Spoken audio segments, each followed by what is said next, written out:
This shit more than a game.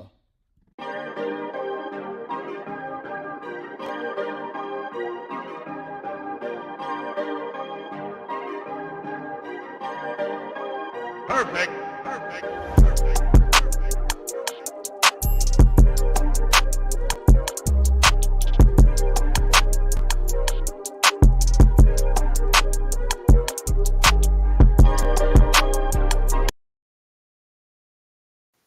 We have made it, folks. We have made it. It has been what felt like the longest draft season of all time, but it is now officially 7:05 p.m. Central Time on April 24th, which means the draft is officially underway. Where after the NFL does all of this pomp and circumstance that they're doing.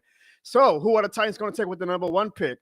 Who are the Carolina Panthers and the Falcons and the Bucks going to take to make the NFC South even more competitive? And of course, what a lot of my audience who watches this show probably really wants to know is, what are the New Orleans Saints going to do? Are they going to stay at number 9? If they stay at number 9, are they going to draft a quarterback? Are they going to draft a wide receiver or a running back, a skill player? Are they going to draft Shedeur Sanders or Jackson Dart? I've even heard the name Tyler Shuck come about these past few days. What are the New Orleans Saints going to do? Are they going to piss us off? Are they going to rejuvenate our spirits? Lord knows we can use it. That is what the beauty of draft day is all about. It is one of the best days in the NFL because all 32 teams get to be fanatics of what their team does. It is a day for fanaticism to thrive when it comes to being an NFL fan. You can have hope, you can have anger, you can have irrationality, you can have it all. It's what being a fan is all about. NFL Draft Day, a top 3 day as a sports fan of the NFL, maybe even the top day, because it is the one day besides week 1 of the NFL season where you feel like, hey, my team has a chance. Well, whatever they're doing, and you might not think that the team has a chance by the end of tonight, but you go into the night saying, hey, my team has a chance, and hope. It's what fandom is all about. Ladies and gentlemen, thank you for watching This Shit More Than a Game edition of the NFL Draft Recap. We're going to have a hell of a night tonight, and Lord knows I am going to have a hell of a reaction to what our New Orleans Saints do. Ladies and gentlemen, welcome to the John O'Ball Show, where this shit more than a stream. This shit more than a game. We ain't play on no fields. We fans born kinda wild. Fire in our hearts revealed. Yeah, we shout and we cheer. Our passion loud and clear. Together we rise. This love, no compromise.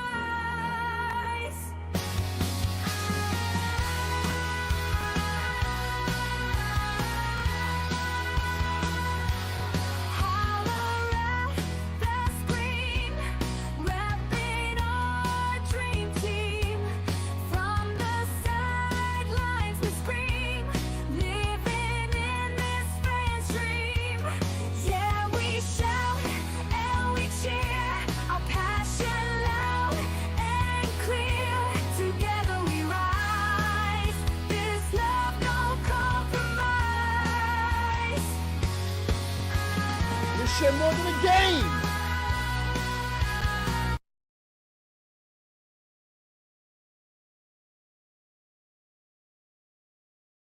And usually we start off the show, if you're true to the John O'Barnes channel and not new to the John O'Barnes channel, by leaving the This Shit More Than a Game in the chat. But because this is a special night, this is draft night, man, I need y'all to come with that This Shit More Than a Game energy. Leave a This Shit More Than a Draft in the chat right now. I already know you guys are excited because we already have 2 super chats already, and we haven't even got started with all the fun we're going to have tonight. So shout out to my guy, Who That For Life, Chris. I wish I had my dog Ziggy on, but what I'll do is I'll give you guys applause tonight whenever we get a super chat for the This Shit More Than a Draft show, who says, they tell me bust down my AP perfect timing. And to Bruce Saint, who says, I think I'm a cheer here for the Saints pick. And I appreciate that truly, because let me tell y'all, there are a lot of great Saints content creators, Saints reporters, and Saints media outlets tonight who are going live. So I know that I am faced with some great competition, if you want to call it that, tonight, where you guys have a litany of options to watch a live stream tonight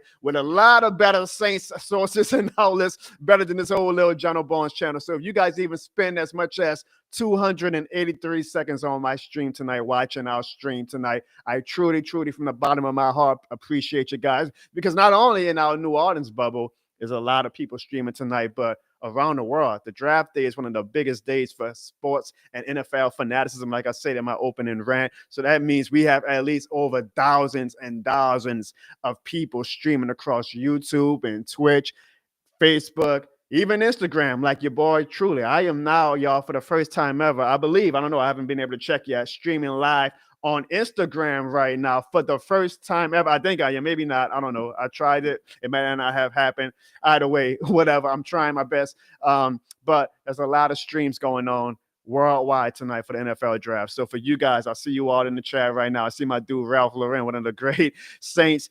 AI/Photoshop kings on Twitter in the building. I see my girl Mad Marsha. I see, of course, the lovely Sandra, my dude Seth Will. Of course, we got Bruce saying, and Who That for Life, Chris. Chad, always watching from Twitter. I appreciate y'all. Again, y'all could be watching so many other platforms right now, and I know you guys are probably going to be switching the channel, or I guess switching your keyboard. That's what they say now in 2025, since you young cats don't be watching TV anymore these days. Y'all watch YouTube and computers and tablets.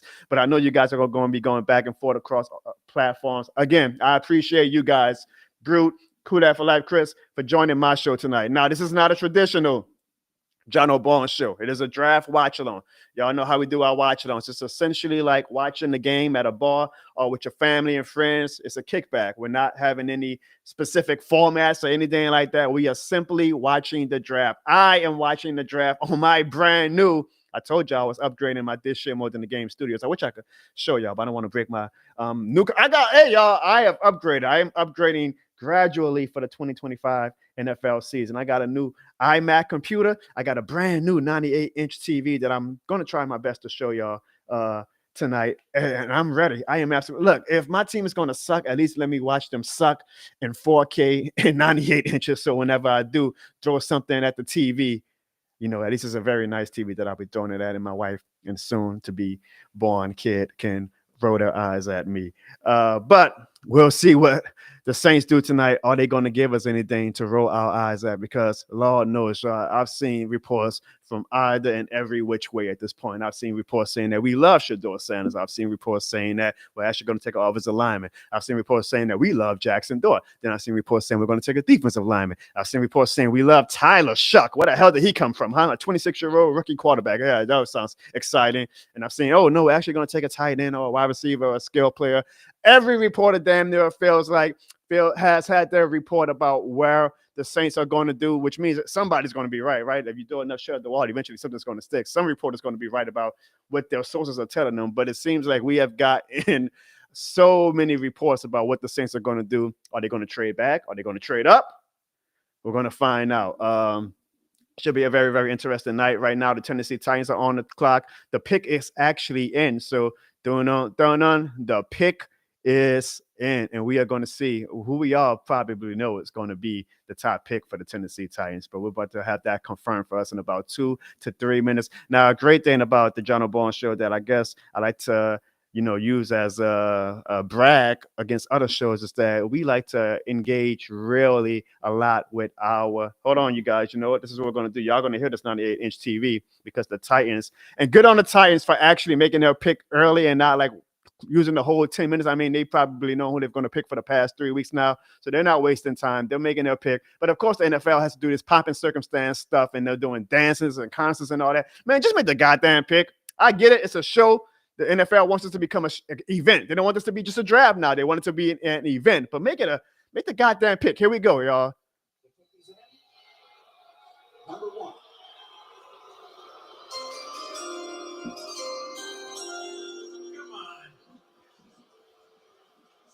With the first pick in the 2025 NFL Draft, the Tennessee Titans select Cameron Ward, quarterback, Miami. So there you have it. What we all knew. He grew up a Saints fan. He is in the AFC, so we all can cheer for him. Cam Ward is a Tennessee Titan, the first overall pick in the 2025 draft. Cam Ward, we give all of our best to you. I mean, the guy said that he would have loved for the Saints to have taken him, but we won 5 games, and usually sometimes 5 games can get you the number 1 pick any other year, but this year it got us the number 9 pick. But Cam Ward is officially a Tennessee Titan, and now the Cleveland Browns are on the clock. Everybody believes that this is going to be Travis Hunter, but the Browns have surprised us in the past, so we will see what the Browns do. Now, like I was saying before, I was so rudely interrupted by the first pick. What I like to brag about my show is that we really like to engage with the audience. So as you guys know, we have the chat to the right of me. And you guys, I know if you're going to be watching the show all day, want to see a pretty little profile picture all on my live stream, then I will be following the chat tonight. I also believe we're going to have a few special guests tonight. Don't quote me on that. Don't quote me on that. Look, we're not the Pat McAfee show. We're not Stephen A. Smith show. So sometimes my special guests stay true to their word. Sometimes they don't. But we might have some special guests on the show as well. Oh, wait, we do have a trade. We have a trade. Hold on. I was prepared for this. We have a trade. The Jacksonville Jaguars have moved up to the number 2 pick. Hold on now. What I'm trying to do tonight, y'all, is I want to avoid Twitter a bit because I do not want to be spoiled by the picks. I want to give a genuine reaction to the picks. So damn sure when the Saints go on the clock, I am not going to look at my phone because I want to have a genuine reaction to whatever the hell we do. But let me see what the Jaguars. All right, so here's the trade. The Browns receive the 5th overall pick, the 36th overall pick in the 2nd round, the 126th overall pick in the 4th round, and damn, so the Jaguars must love whoever they're about to take, which I imagine has got to be Travis Hunter, right? And the 2026 first round. That is a lot of ammunition just to go up 4 spots. Good Lord have mercy. The Jaguars are receiving the 2nd overall pick, the 104th overall pick in the 4th round, and the 200th overall pick. The main thing for this, shout out to Cleveland, they get a 1st-round pick next year from the Jacksonville Jaguars. So I must say this for the Jaguars fans. Whoever y'all take, whether it be Abdul Carter or Travis Hunter, I believe those are like the only 2 that I can realistically see them trading up for. He better hit.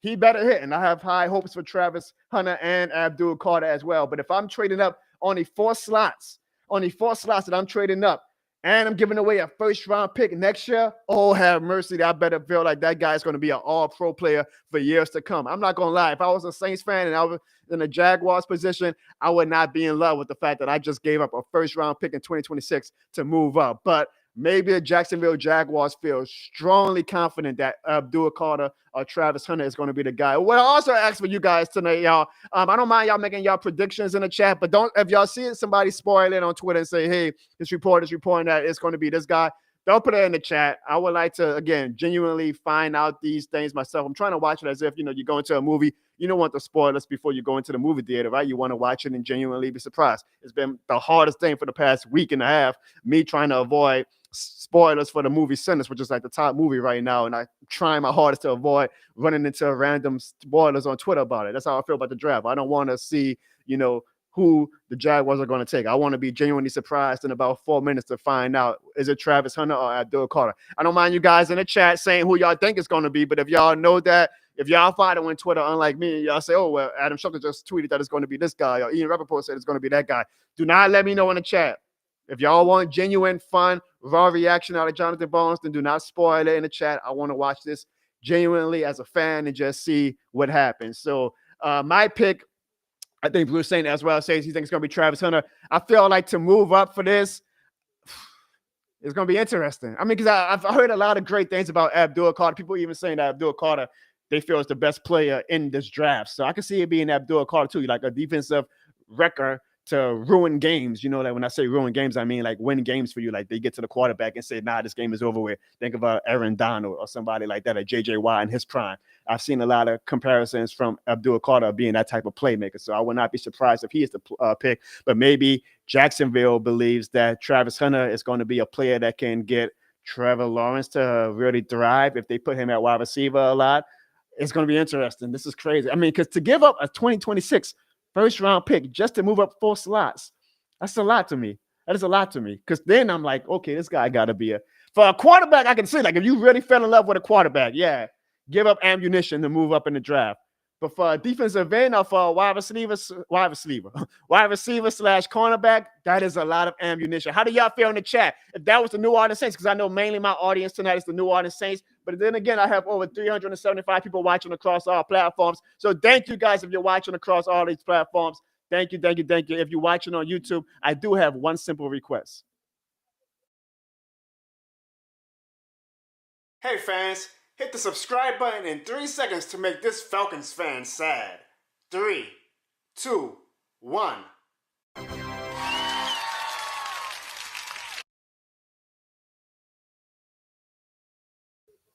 Hit that like and subscribe button. Let's try to get some subscribers tonight here on the John Barnes channel as we set ourselves for, which I feel like this is the official start of the 2025 season, right? Like the draft to me, I mean, maybe you might want to say free agency, but I feel like the draft is when it really feels like, okay, we are really into a new season now. But how do you guys feel about this trade for the Jacksonville Jaguars? I see on ESPN right now, they are showing Travis Hunter in the war room and they're showing the Jacksonville Jaguars celebrating. So, I mean, logical wisdom says that it's going to be the Travis Hunter pick who is going to the Jacksonville Jaguars. But I see my girl Mad Marsha says the Saints better not move up. I agree, Mad Marsha. Definitely not from number 9. I saw some reports saying that the Saints can actually possibly move back from the number 9 pick, gain ammunition, take, say we move back to the 22nd or 23rd pick, but use the further ammunition we got from trading back from number 9 to then move up again into the first round to draft Jackson Dart is the hot name that everybody's saying. I would hate that because I don't feel besides Cam Ward and maybe Shedeur Sanders. Hold on, guys, ladies and gentlemen, the pick is in. Who did the Jacksonville Jaguars trade up for? Let's find out. While we are here tonight to celebrate the 32 young men entering the NFL, I'm honored to take a moment to recognize a player who's made a profound impact on and off the field. Didn't they do this for the Super Bowl? The Walter Payton NFL Man of the Year Award, presented by Nationwide, recognizes one player. And it should have been Cam Jordan who was the Man of the Year award. I mean, goddamn, they was in New Orleans and they gave it to a Jacksonville Jaguars player. They had Cam Jordan come out to the award show. They had Steve Gleason and Drew Brees present the award, and they didn't go to Cam Jordan. All right, but either way, congratulations to the Jaguars player who did win it. Incredible guy, yes, but goddamn, you had your moment at the Super Bowl. What are we doing this for? I'm sorry, y'all. It's draft time. I'm full of it. First off,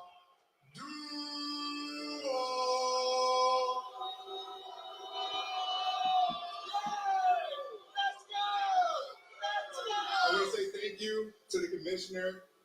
Thank you to the Payton family. This is the Super Bowl. This is the Super Bowl. Also, too, tonight, I want to encourage each player embarking on the NFL journey to identify a passion close to their heart and act upon it. Okay. Use your platform to make your community. Oh my God. Make the goddamn pick. All right. Yes. Okay. Yes. As we remember Walter Payton, try to leave a positive legacy of your own. Yes. Okay. Yes. Love, peace, all that good stuff. Shout out to Eric Armstead for real though. We have a trade. Yeah, we know that about 10 minutes now, Eric. The Cleveland Browns have traded the second pick to the Jacksonville Jaguars.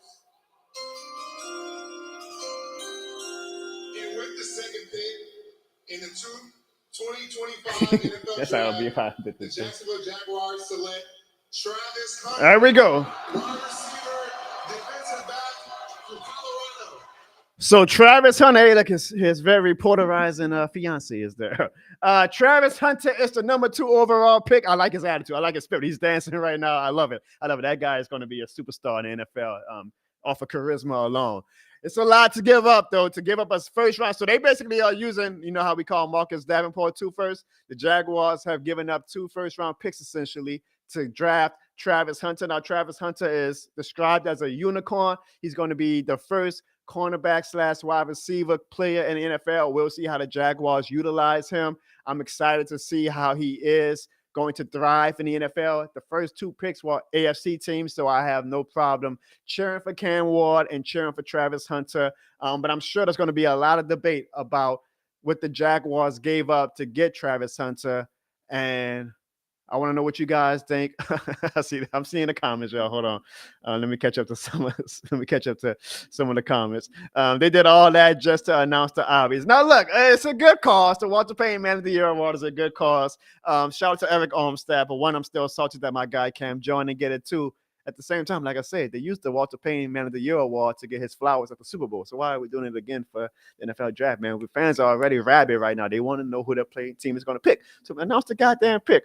But Travis Hunter is the pick, and shout out to the Browns because they got an extra first-round pick out of it.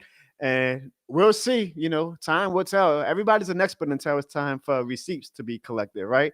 If Travis Hunter winds up being a great player, like a Hall of Fame type player, and the Browns pick winds up being, average, so solid, then it's going to be yet another indictment on the great history, let's say, of the Cleveland Browns. Now, if Travis Hunter winds up not being what he was in college, and I have no reason to believe that Travis Hunter is not going to be a dog in the NFL, but then the Jaguars look like, oh boy, one of the worst franchises in the league. This is why they are the Jacksonville Jaguars. They gave up 2 first-round picks for a player who did not live up to his potential. It's going to be interesting. There's a lot to give up, but Travis Hunter, in my opinion, is indeed a special player. Is he special enough for 2 first-round picks? Well, not in my opinion. If it was my team, I wouldn't have done it, but time will tell. Time will tell. Matt Marshall says, I wouldn't be that happy about going to the Jaguars, but I guess it could be worse. At the same time, Matt Marshall, we could probably say right now, players probably shouldn't be too happy going to New Orleans the way our franchise has been ran the past few seasons. Ethan on Twitter, shout out for everybody watching on Twitter, says, what is he wearing? I'm assuming you're talking about Travis Hunter, unless you're talking about Eric Armstead. I thought Travis Hunter's outfit was fly. You always want to separate yourselves from the crowd. You could wear a black suit or a white suit or whatever, and then you look like everybody else. But when you kind of put a little pizzazz to it, I'm always a fan of that. So I thought Travis Hunter's outfit was pretty good. But AFC is loading up on some talent right now, and we'll see if the Jacksonville Jaguars and the Tennessee Titans can reverse their fortunes with their 2 top picks. So again, for everybody who is watching, for whatever reason, if you are only watching the John O'Born stream, first pick went to the Tennessee Titans and was Cam Ward. The second overall pick went to the Jacksonville Jaguars, who traded up from the Cleveland Browns pick, and they took Travis Hunter. So far, besides the trade, this draft is going exactly how we thought. The third pick, everybody thinks is going to be Abdul Carter, and if it is, then the mock drafts are all kind of going to a T right now as far as all these mock drafts. So we'll see. Now, after the third pick is when things are probably going to get a little bit more interesting as far as now with some shenanigans happen with draft picks and draft trades and whatnot, even though technically this draft pick just now is a bit of shenanigans with the Jaguars trading up for it. But the New York Giants are on the clock, and the NFL draft is going to commercial because Lord knows the NFL is going to get their money by any means necessary. So we are 7 picks away, y'all, from the New Orleans Saints and seeing what they do. When it gets to pick 7 or 8 is when y'all probably gonna really see me get a little, antsy because I want to see who the Saints pick. I'll just let me know in the comments, by the way, y'all. And yes, Bruce saying I agree. I think the Giants have taken Abdul Carter. I'm not looking at Twitter. I don't want to be spoiled, but I do think Abdul Carter is going to be the pick. And again, shout out to over 400 people across all platforms watching me. Again, I really know you guys have your choice tonight because there are a lot of great content creators streaming tonight. So thank you, truly, everybody I see in the chat right now. Thank you for using the John O'Born's channel to watch the NFL draft. What's up, Tadayasa Fuaga season? What's up, Slim Jong-un and the talented Mr. Ripley? I wonder how you feel about your Atlanta Falcons picking tonight. Maybe y'all don't take another quarterback after paying $50-60 million for a washed-down quarterback. I got to get my Falcons digs in tonight. But let me know, how do y'all feel about the Saints pick at number 9? Who do y'all want? I see Slim Jong-un says, get Jackson Dart. I'm going to say this. Hold on, here we go. I'm sorry. I thought they were going to commercial. The New York Giants select Abdul Carter, defensive end, Penn State. So Abdul Carter is the pick for the New York Giants, which now officially, you want to get into storylines, opens the door for Shedeur Sanders to fall. Now, by all reports and momentum, it seems like Shedeur Sanders is not going to be the Saints pick at number 9 as well. But tell that to some of the rabid Saints fans who really have fallen in love with Shedeur Sanders over the past 2 to 3 months. I said it when the Derek Carr news was announced about 2 weeks ago. It's definitely going to be probably the most, in my opinion, unpopular passing of a player in Saints history, just given the circumstances. Not saying that Shedeur Sanders is going to be an all-star, all-pro, Hall of Fame quarterback, anything like that. But I do think just because of his name value, his popularity, and the fact that fans are rabid right now for wanting a new quarterback, when we do pass on Shedeur Sanders at number 9, I think it's going to have a lot of Saints fans heated. Not so much me. Well, it depends on who we take. Because I see, as Slim John says, he wants Jackson Dart. So there's a lot of quarterback debate the past few weeks about who the Saints should take. Should it be Jackson Dart? Should it be Shedeur Sanders? Should it be Jalen Milroe? Should it be now Tyler Shuck? I mean, he came out of nowhere, but should it be Tyler Shuck? I'm not in love with any of them. I'm going to be honest with you guys. I certainly do not think, besides Shedeur Sanders, any of these guys are worth a first-round pick. So, like, if we did trade up to get back in the first round for Jackson Dart, for me personally, if you guys want to celebrate it, knock yourselves out. I'm not going to be excited about that because I'm a casual. I'm not a huge draft expert or analyst. I never pretend to be. I embrace my fanaticism. I embrace my stupidity. I embrace my hypocrisy and all that good stuff. I don't remember hearing anything about Jackson Dart all college season. Now, that doesn't mean that, because I didn't hear about him, that means that he's not this great prospect, right? No, but I'm also saying, like, usually when you see a stud quarterback, you hear some buzz about him in November or December. I didn't hear anything about Jackson Dart until the Senior Bowl, which, again, okay, fine. The Senior Bowl is where a lot of players do make the name for themselves. But I'm having this intuition that I can't escape of, are the Saints really in love with any of these quarterbacks, or are they just forcing themselves to love one because we need a quarterback, and in 2025, these are the best of what's available? That's how I feel. Like, I want the Saints, if they do take a quarterback, whoever they take, because I do think we're going to take one. I just hope we don't take one in the first round. I want them to love this guy. I don't want them to be like, well, Jackson Dart, he's the best of what's available, so we'll take a shot at him. No, love him. I want them to feel about Jackson Dart like if Jackson Dart was in the 2024 draft, that they would have felt like Jackson Dart was a top 3 prospect after Caleb Williams and Jalen Daniels. I want the Saints to feel about Jackson Dart. If he was a 2026 NFL draft prospect, they felt like Jackson Dart would be a top 3 prospect in the NFL draft next year. I don't want them taking Jackson Dart or Tyler Show or Jalen Milroe because, we need a quarterback and these are the best of what we got. I'm not saying that they shouldn't take a quarterback. Absolutely not. I'm saying don't reach for one. Don't trade up for one just because we need one. Make sure you absolutely love who you are going to take. Because I know there's a head of a quarterback class coming out next year, and y'all already know I had this stupid idea of, hey, we got to get Arch Manning out of next year or the year after that. I know that that's impossible to even try to damn near manifest, but that's just how I feel. I'm a fan. I'm not an analyst. So whoever quarterback we do take, one, in my opinion, don't trade up for him because I feel like there'll be the Saints just kind of forcing the issue because we're now Derek Carr. We don't know his status, and we feel like we need a quarterback for the future. And two, make sure you really actually love the guy. Like, don't be like, we think he's a good one. He's pretty solid out of these guys left. Like, no, you take in a quarterback that high in the draft, even if it's in the second round, you damn sure better believe that guy can be a franchise quarterback for the next 10 years. That's how I feel about it. I am not an expert. I am not an analyst. Maybe Jackson Dart surprises the hell out of me. I'll be 100% transparent with you guys. When we signed Drew Brees in 2006, I was like, what the hell are we doing? I was like, what the hell are we doing signing Drew Brees with a bad shoulder when Matt Leinart and Vince Schoen and Jay Cutler are in the NFL draft? So take my opinion with all the small bit of salt that you can give it with, okay? I'm not an expert. I am not an expert, but I do feel like with the Jackson Dart hype and the Tyler Shuck and Jalen Milroe, this is all because, teams get very quarterback needy come draft time. And sometimes it works out. Sometimes teams do find stud quarterbacks that we did not know about or had a lot of hype to their name.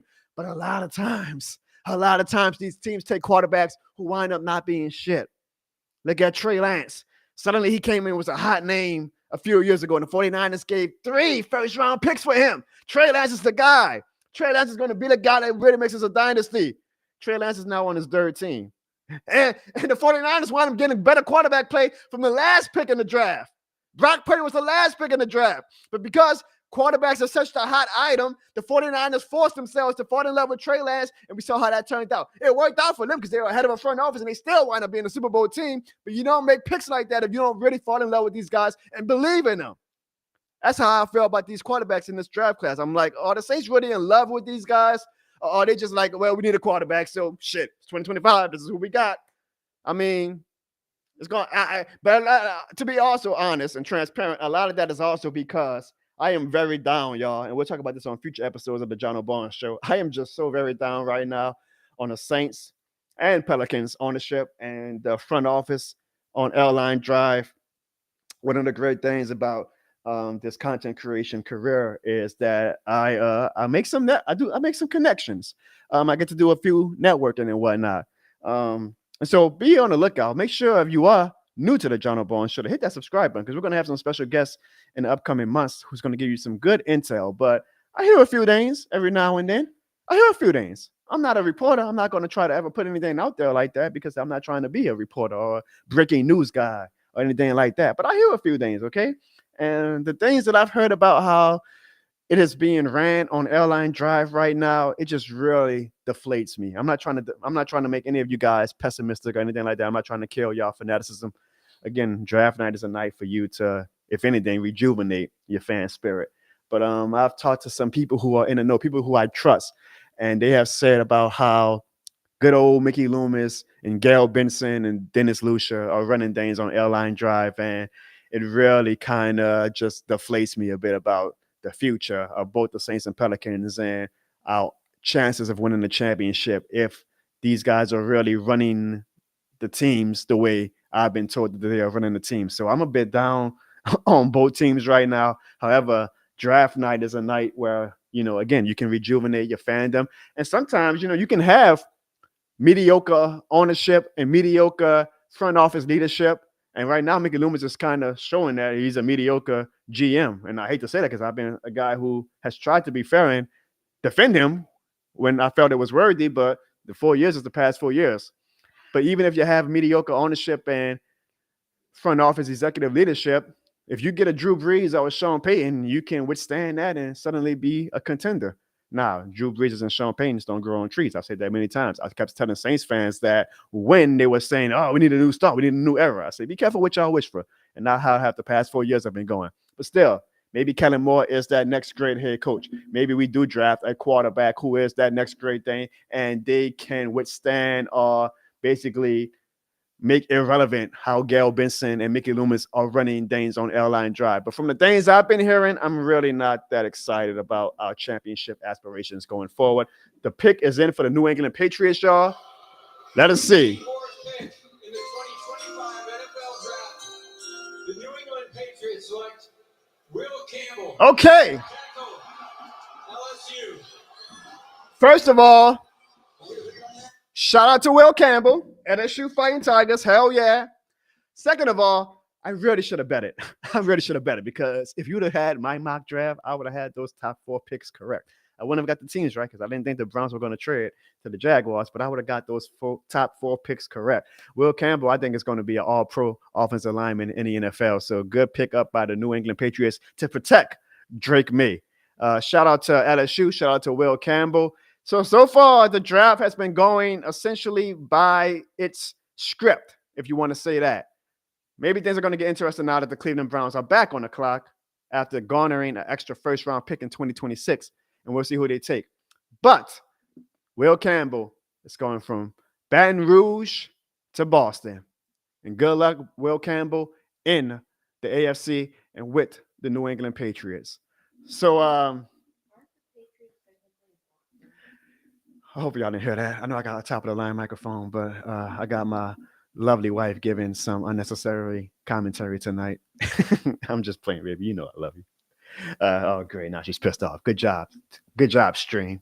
Y'all never know when to tell me enough is enough.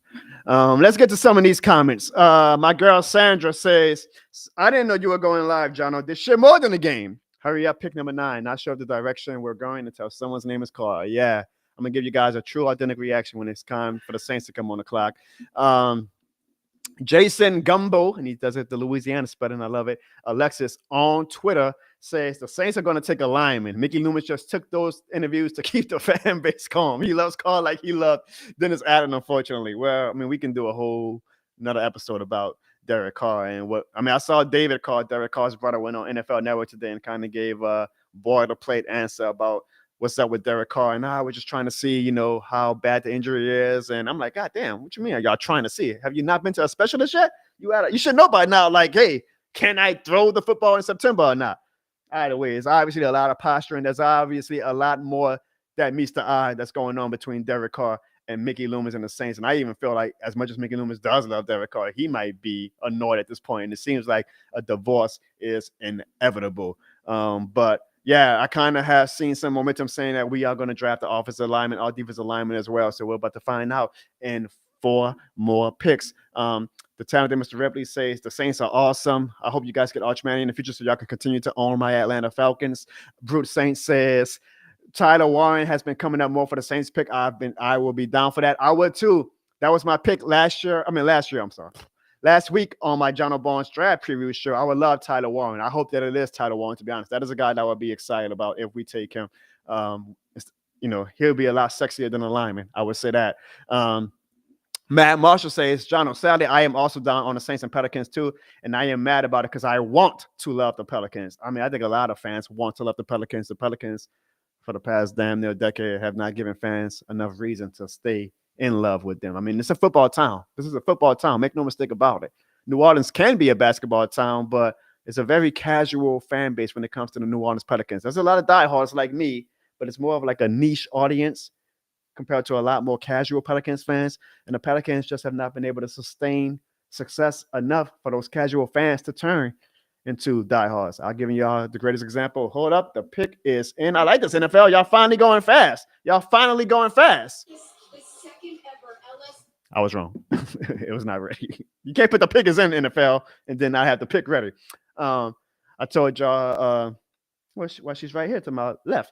My wife, you know, she wasn't the hugest Saints fan when she met me, but the Saints, well, one, when you marry Mr. This Shit More Than the Game, you damn sure better turn into a huge Saints fan. But also what helped is that the Saints went on that incredible run from 2017 to 2020 that you could not help but feel Saints fever. Like you couldn't have a operating heart if you did not catch Saints fever during that 2017 to 2020 run. Whereas with the Pelicans, we have one good season, 2 trash seasons, 1 good season, 1 horrible season. Like you can't get involved or become hyped up for a team like that when it's up, down, more downs than ups. So I feel like the Pelicans, they can never get it together. And again, with the intel that I've heard about how things are being ran on Airline Drive, I'm not the most optimistic right now about the future of the Pelicans when it comes to championship aspirations and New Orleans Saints. So hopefully this draft can make me a little bit more rejuvenated when it comes to the New Orleans Saints. Jackie, what's up, Jackie? Watching on YouTube says, I think Shedeur is going to drop out of the top 20. If the Saints go outline, they are inferring that they are in full rebuild mode. I agree a bit. I do think Shedeur is going to drop. I don't know if drafting a lineman means that you are in rebuild mode. I think it just essentially means that you want to build your team through the lines, which I've always been. All right, y'all, hold on. I'm going to keep that thought, Jackie. Hold on. The pick is in. Selection. With the fifth pick in the 2025 NFL Draft, the Cleveland Browns select Mason Graham. Ah! Defensive Damn. tackle, Michigan. Damn. So after all the speculation about all of the surprises, All right. Mason Graham is the pick. I was really kind of low-key hoping, and I didn't want to say it out loud because I didn't want to jinx it. I was hoping he fell to the Saints. I saw a few reports saying that he might fall. I think this guy is going to be a stud. I thought him and Brian Breezy together was going to wreak havoc if he would have fell to number 9. But isn't it wreak havoc? I thought him and Brian Breezy. This is great, y'all. My wife is like my English therapist. Is that the word too? Hey y'all, shout out to my guy Mincy. I did wake up Mincy today on Barstool, and man, you know he does the wake up Mincy show. So it was like early in the morning. I was groggy. Is it groggy? And I was like mispronouncing words and stuff. I was like, oh, General, you wasn't on your A game this morning. So I appreciate it because I know I've been watching some of my videos on replay, and I'm like, damn, what the hell was I trying to say? Or what word was I trying to pronounce that I completely butchered? So my wife is kind of the many hats she wears become like the English speech therapist for me and says, no, John, it was actually pronounced this way. Make sure you say it that way next time. But back to you, Jackie, and congratulations to Mason Graham for going to Cleveland. So far, AFC is running amok with the NFL draft. So all these players I wish the best for because they're not in the NFC, so they do not affect the New Orleans Saints. I was hoping that Mason Graham fell, but I mean, he was just too damn talented not to. But Jackie talked about Shedeur falling, which I do agree is going to fall. When he fall to 20, we'll see. And about if we draft the lineman, it's a rebuild move. I don't know if it's a rebuild move. I do think that it's just simply a lot of coaches have the strategy of you build your team through the lines. Not rebuild, but just simply build your team through the lines. We see that how important a line is. Look at the Philadelphia Eagles, had a top 5 offensive line and defensive line last year. Kellen Moore comes from that system now. Obviously, he's probably going to be a little bit motivated to say, hey, for us to be that type of team in the future, we need to start off by building these lines from the ground up again. So I don't know if that I would classify that as a rebuild mode, but I do think that it is simply a building mode. Like even if you are a playoff team, you can still continuously and always gradually build your lines on both sides of the ball because it's never going to be a sexy pick if you take an offensive lineman. But hey, when it comes to January and your team is playing and you really are praying that your offensive lineman doesn't give up a sack and ruins a drive that could be for a shot at the NFC Championship game or Super Bowl, you're going to be like, damn, thank God that we did draft this offensive lineman in April. Sandra says her nerves are bad. Brute Saint says that Graham is indeed a beast. I agree with that. He says he is not sure if it was a need for the Browns. I have a theory, Brute, that you can never have enough defensive linemen. So even though it may not be the most pressing need for the Browns, when they are getting to the quarterback and wreaking havoc, you can't hate that pick. Need or not, you can't hate that pick. So we are 3 picks away, y'all, from our New Orleans Saints. Matt Marshall, you are right. I am glad that these picks are going fast. Actually, they have not had a commercial break. Oh my, yeah. This is my first and last show with my wife giving side commentary, okay? But either way, these picks are coming real fast, which is good. I mean, hey, the good thing about your team sucking is that you get your pick out the way early, right? And I mean, then I guess I'll kind of stay on a little bit longer to see if we trade back up into the draft because I know a lot of people are saying we're going to trade up. But yeah, these picks are going fast, and I'm kind of getting like you, Sandra. My nerves ain't bad, but they starting to flow a little bit. I don't know if you see the goose pimples starting to show. I'm not trying to flex. I don't know if y'all see the goose pimples starting to show. Like it's like, oh, it's almost go time. It is almost go time. We are going to see if who the New Orleans Saints take. As a matter of fact, you know what? Let me see if I can. Well, I mean, look, y'all, this is not a traditional John O'Brien show. This is a kickback. You know, we can do whatever the hell we want to do tonight. I'm gonna see if I can call y'all's favorite co-host, Ziggy the Beast, right quick. I want to ask him a question. Let's see if Ziggy actually has a love for your boy. This is not playing. This is not playing, y'all. Let's see. Hey, Ziggy, you are live right now on the John O'Brien show. Say hello to over 500 people watching across our platforms. What's good, John? Hey, Ziggy. How y'all doing? Hey, Ziggy, I just want to know right quick. Wait, hold on, Ziggy. Hold on, okay? Hold on. 2025 NFL Draft. The Las Vegas Raiders select Ashton Jeanty, running back, Boise State. So Ashton Jeanty is going to the Las Vegas Raiders.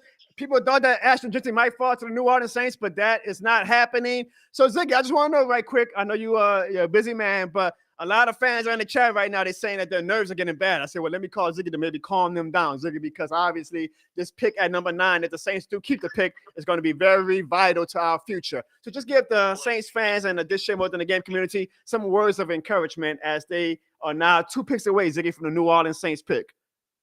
Well, one thing I would tell a lot of the Saints fans is that remember we had our conversation about the running back and everything like that. A lot of people said that they didn't need a running back, that we already have Kamara. So I would say that this is a good pick. Once again, we have the new administration, we have a new coach.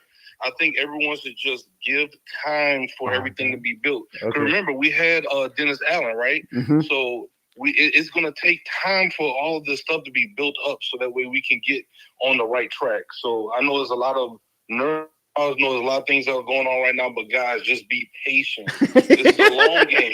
Jono himself has been saying this. No, it's a hell of a long game, Ziggy. It's been a hell of a long game for the past 4 years, but okay.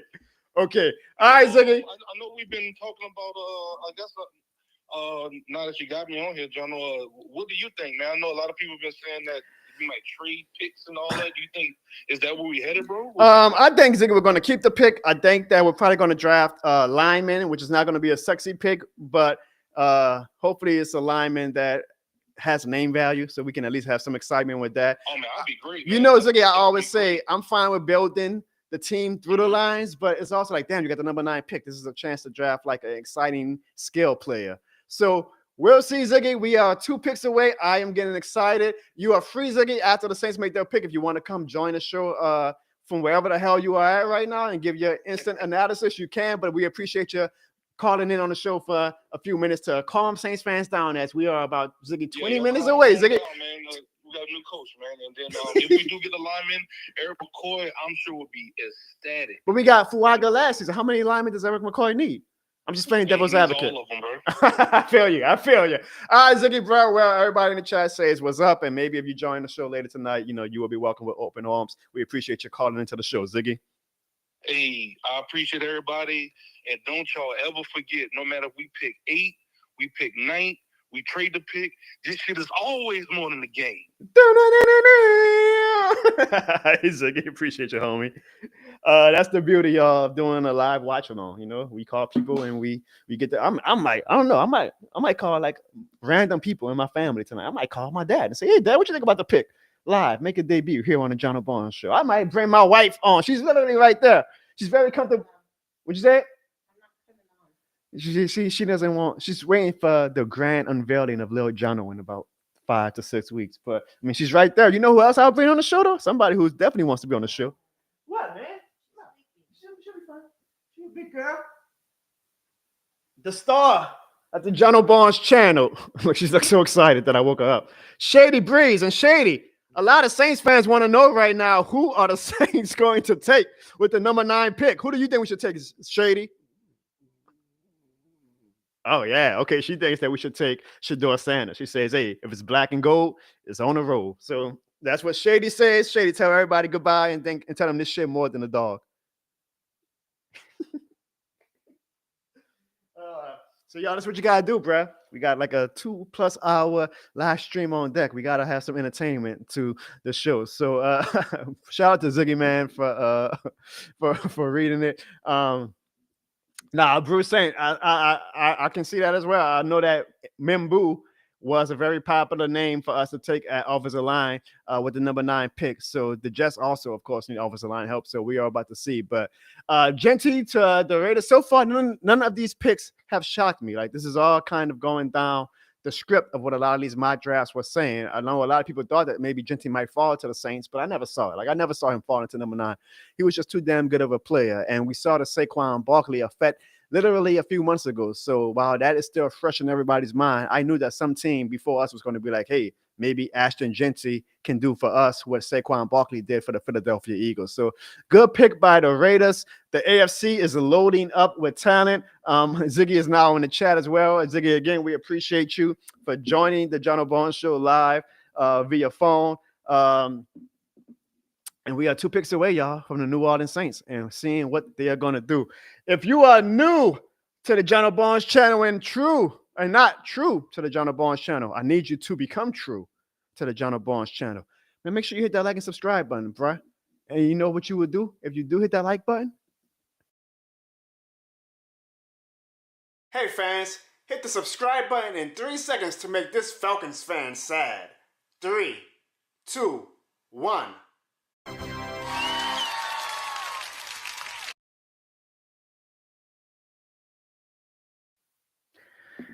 All right.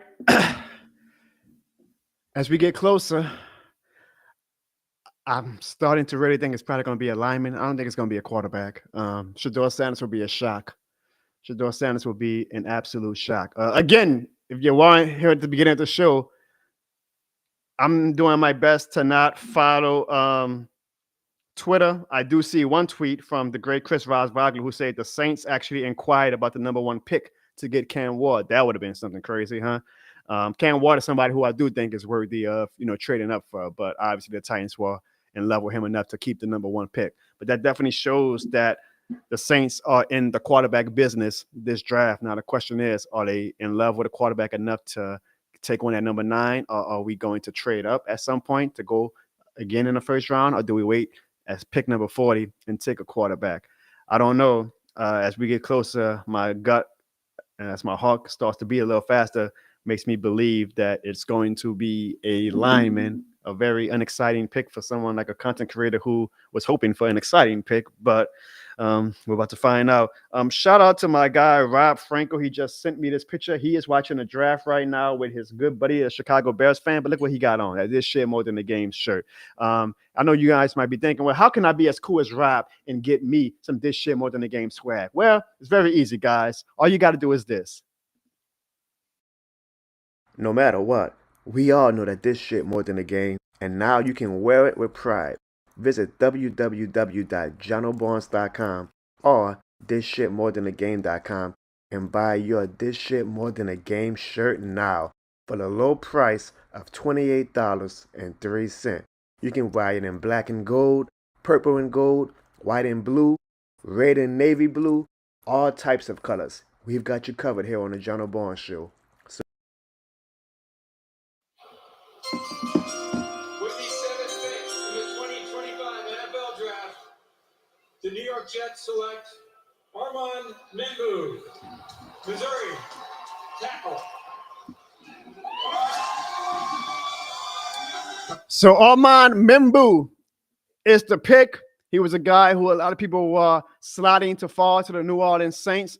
So now, you guys, that essentially kind of leaves, as far as offensive linemen, Calvin Banks from Texas, and I mean, yeah, I guess. Well, I know Josh Connolly, especially when Nick Underhill mocked him in his draft, his final mock draft, as the 2 offensive linemen left who the Saints could potentially take. The Carolina Panthers are on the clock now, y'all. All right, now it's getting good. Now it's getting good, y'all. All right, it's go time now. We're about to see who our Division 4 takes at number 8, and then the New Orleans Saints are on the clock, and we're going to finally see, do we trade down? Do we take the pick? Do we take the quarterback? Do we go? The pick is in for the Carolina Panthers, so that means the Saints are technically right now officially on the clock. All right, y'all, it's almost time. It is almost time. Here we go. Well, let's see what the Panthers take first, but I see we got another super chat. Let's give an applause to Ziggy. Ziggy, I promise you don't need to be giving me these goddamn super chats, but I appreciate you. Ziggy says, this chat is more than a game, and maybe Ziggy might join us after the New Orleans Saints make their pick. Let me get set up, y'all, because I'm giving you guys a raw reaction right here for the New Orleans Saints pick, whoever we take. I know we got the whole Carolina Panthers thing we got to go through first with them making their pick and the interviews and all that, but it's almost go time, y'all. It is almost go time. We've been waiting for this since December, really, to see who is going to be the number 9 pick for the New Orleans Saints. The Saints have not had the number 9 pick in the draft or a top 10 pick in the draft for a long time. So it's going to be very interesting to see what the New Orleans Saints do here. Let me actually set up my camera. Hopefully you guys can still hear me. I want to make a YouTube video of this as well. And we are going to get who the New Orleans Saints are going to take with the number 9 overall pick. Now, again, if you are following Twitter and maybe somebody might have already spoiled the pick, don't tell me. Do not come in the chat and say, hey, John, did you see the news? We just took this. No, I do not want to know. I'm trying to give you guys a genuine raw reaction. So if you are on Twitter, Slim Joe Nunn. Thank you for that super chat, Slim Joe Nunn. Because we have got 5 super chats, I know it says 3 on there, but I'm pretty damn sure we got 2 chats before the show started. I will be playing an exclusive skit for you guys, unless you are true to the Jono Barnes Show, of how it is to get drafted by the Atlanta Falcons. But all that to also say, I do not want to know if you guys are on Twitter or any social media space who the Saints are going to take. I'm sure it might get leaked out before we actually go to the podium. I want to be genuinely surprised. Okay, so do not come in the chat saying, oh my God, I can't believe we got this person. Let me watch this draft so you guys can get the real. I try to give you guys on this channel like raw, authentic reactions. Sometimes I go back on my reactions and I'm like, wow, I overreacted. I sound like a dumbass, but that's fine because that's what being a fan is all about. I'm not trying to be smart in the moment. I'm not trying to always be like, oh yeah, you see, I tried telling y'all, like my guy Ziggy. I don't always want to do that right in the moment of trying to tell y'all. I like to be a fan and just live in the moment and see who we take, okay? So the Carolina Panthers pick is in We are on commercial break right now, but after that, the Carolina Panthers are going to make their pick. And then, y'all, because not even from a New Orleans perspective, but just from a national perspective, given how the Saints have their option, it's going to get good. It's going to get real good right now. I will be turning off the chat after the Carolina Panthers make their pick, Ziggy, but it's going to get real good. And you guys are about to get the true, genuine reaction from Jono Barnes and the Who Dat community about who the New Orleans Saints are going to take with the number 9 pick. I'm excited. I don't think it's going to be a quarterback, but at the same time, at this point, I damn sure will not be shocked. You just never know with Mickey Loomis and the folks on Airline Drive. I'm hoping that it's a fun pick. If it's offensive lineman, we'll see. I know Mikael Williams is a guy who people are saying, a defensive lineman at Georgia, who might be the pick. I know Calvin Banks from Texas is a pick that everybody's saying might be the guy that we take.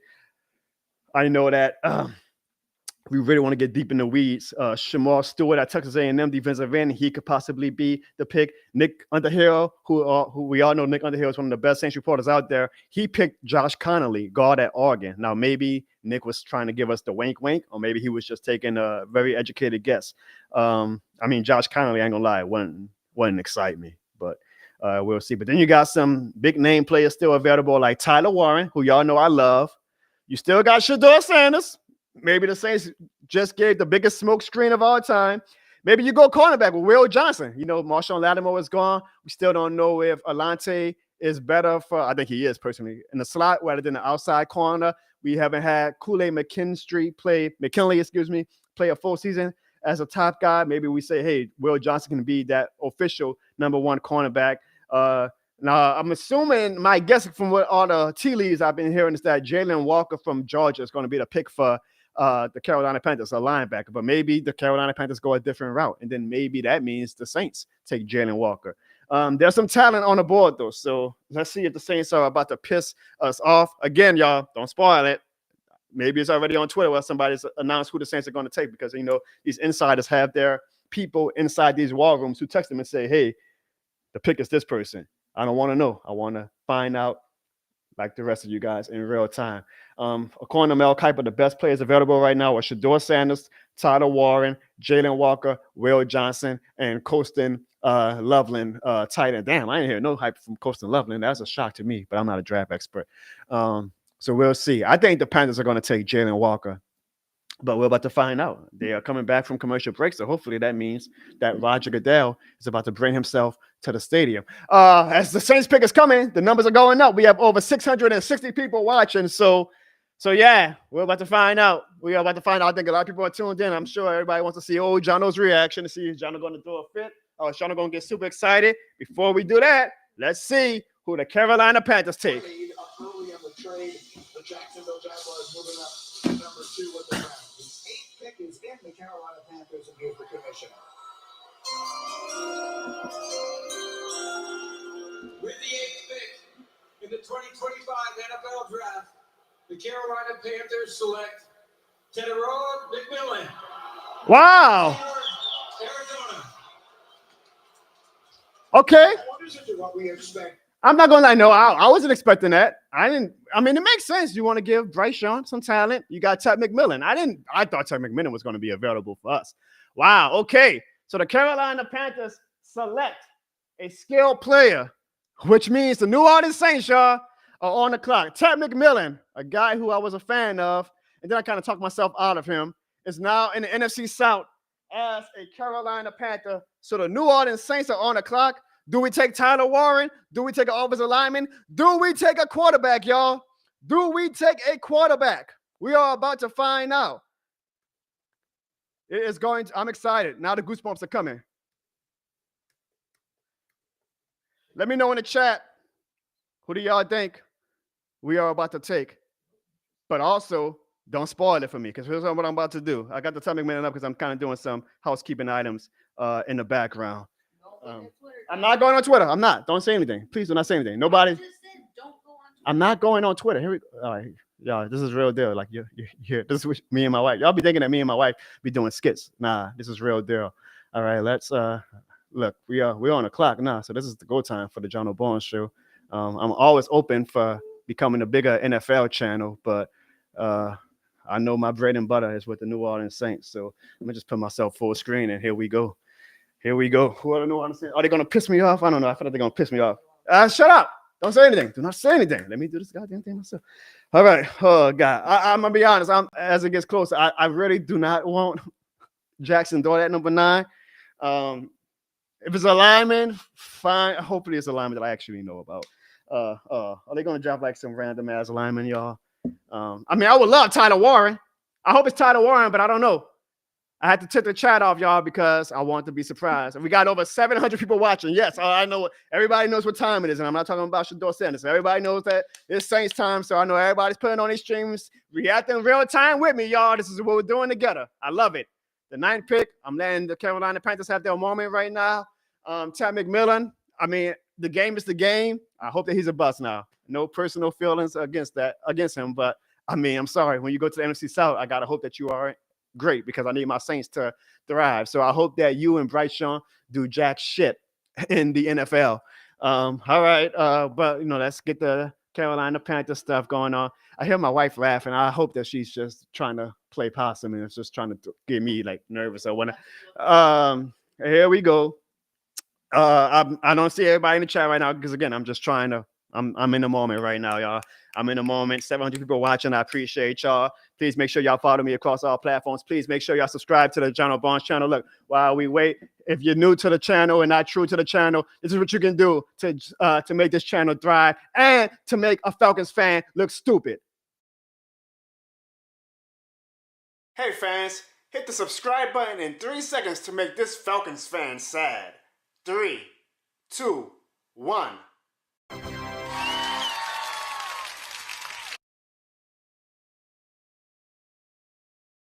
And look, I'm sure if you're on Twitter right now, somebody's probably already say who the pick is. Fine and dandy. I don't know. I don't want to know. I want to be reactionary. The Saints pick is in. The pick is in, y'all. The Saints pick is in. Here we go. Are they going on commercial? All right, I'm about to say I thought they were going on commercial. Oh, I'm getting nervous, y'all. This is why I always tell you. I don't say this shit more than a game just to sell T-shirts. I promise y'all, I don't say this shit more than a game just to sell T-shirts. I'm true to this. I'm true to this. I gotta stand up for this. I'll try to put the microphone as close to me as possible. I gotta stand up for this, though. I gotta stand up for this. Come on, Saints. Do not disappoint your boy. Do not disappoint your boy, Saints. Saints, do not disappoint your boy. Do not disappoint your boy. Make sure y'all hear me loud and clear on the microphone. Do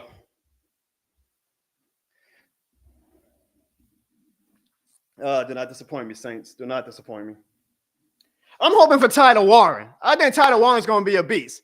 Don't overthink it sometimes, Saints. Don't overthink it. Get a skill player. Now they're showing the longest active drought since drafting a quarterback, which is the New Orleans Saints. Last time we drafted a quarterback in the first round was 1971 with Archie Manning, which goes to my point about drafting Archie Manning in a year or two. I know you can't, that's impossible to make happen, but God damn it, I'd rather him than. I'd rather go with that crazy dream than Jackson Dart. Now, Shedeur Sanders, you might have me interested. There's the Saints war room. I'm not too happy with those people right now, but I will give Kellen Moore and his team and his coaching staff. Look at Woody Green. They got Woody Green in the Saints war room, but I know Pelicans fans are going to love that. I know Pelicans fans are going to love that. All right, come on, man. Get to the goddamn pick. Come on. Come on, come on. The pick is in. Here we go. Here we go, y'all. Here we go, y'all.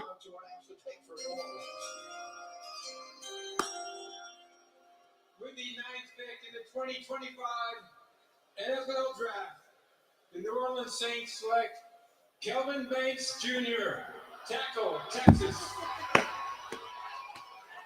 Kelvin? Fucking being a fucking Saints fan. Being a goddamn Saints fan. Offensive lineman. Freaking, we knew it. We knew it was going to be some. Welcome to the. Tyler Warren was right there.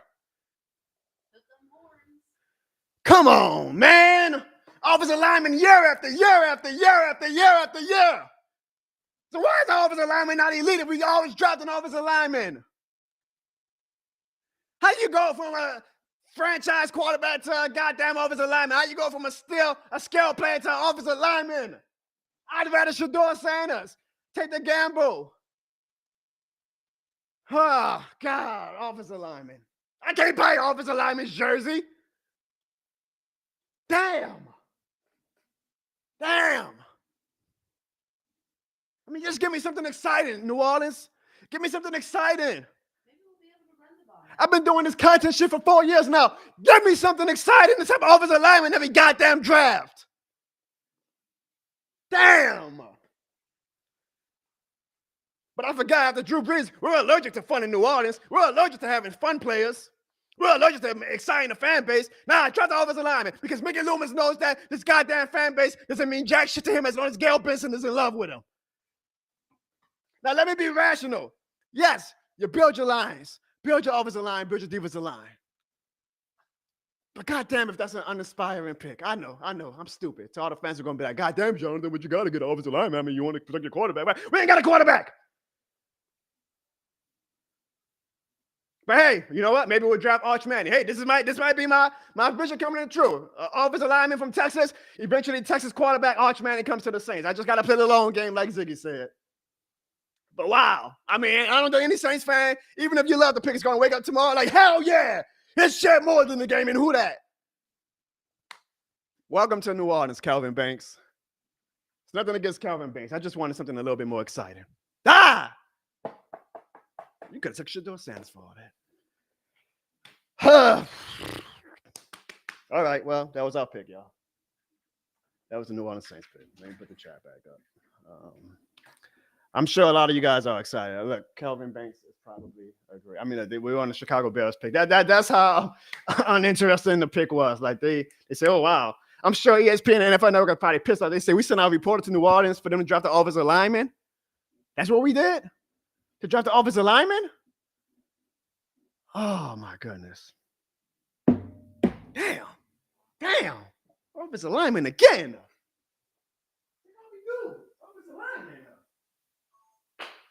We better have a top 5 offensive line next year. All these goddamn offensive lines, man, we take. And Trevor Penning better get his shit together too.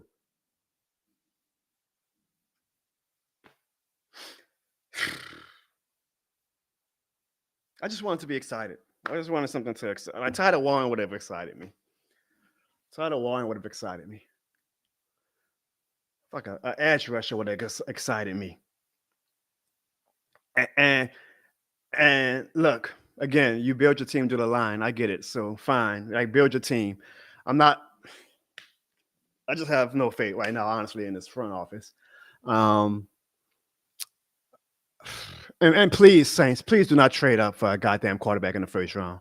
Like, God, I'm sorry. Like, respect to Jackson Dart and all them, but like none of these guys are first round picks. Be patient. At this point, if you took a lineman with the first pick, stay at the number 40 pick and see what you can get.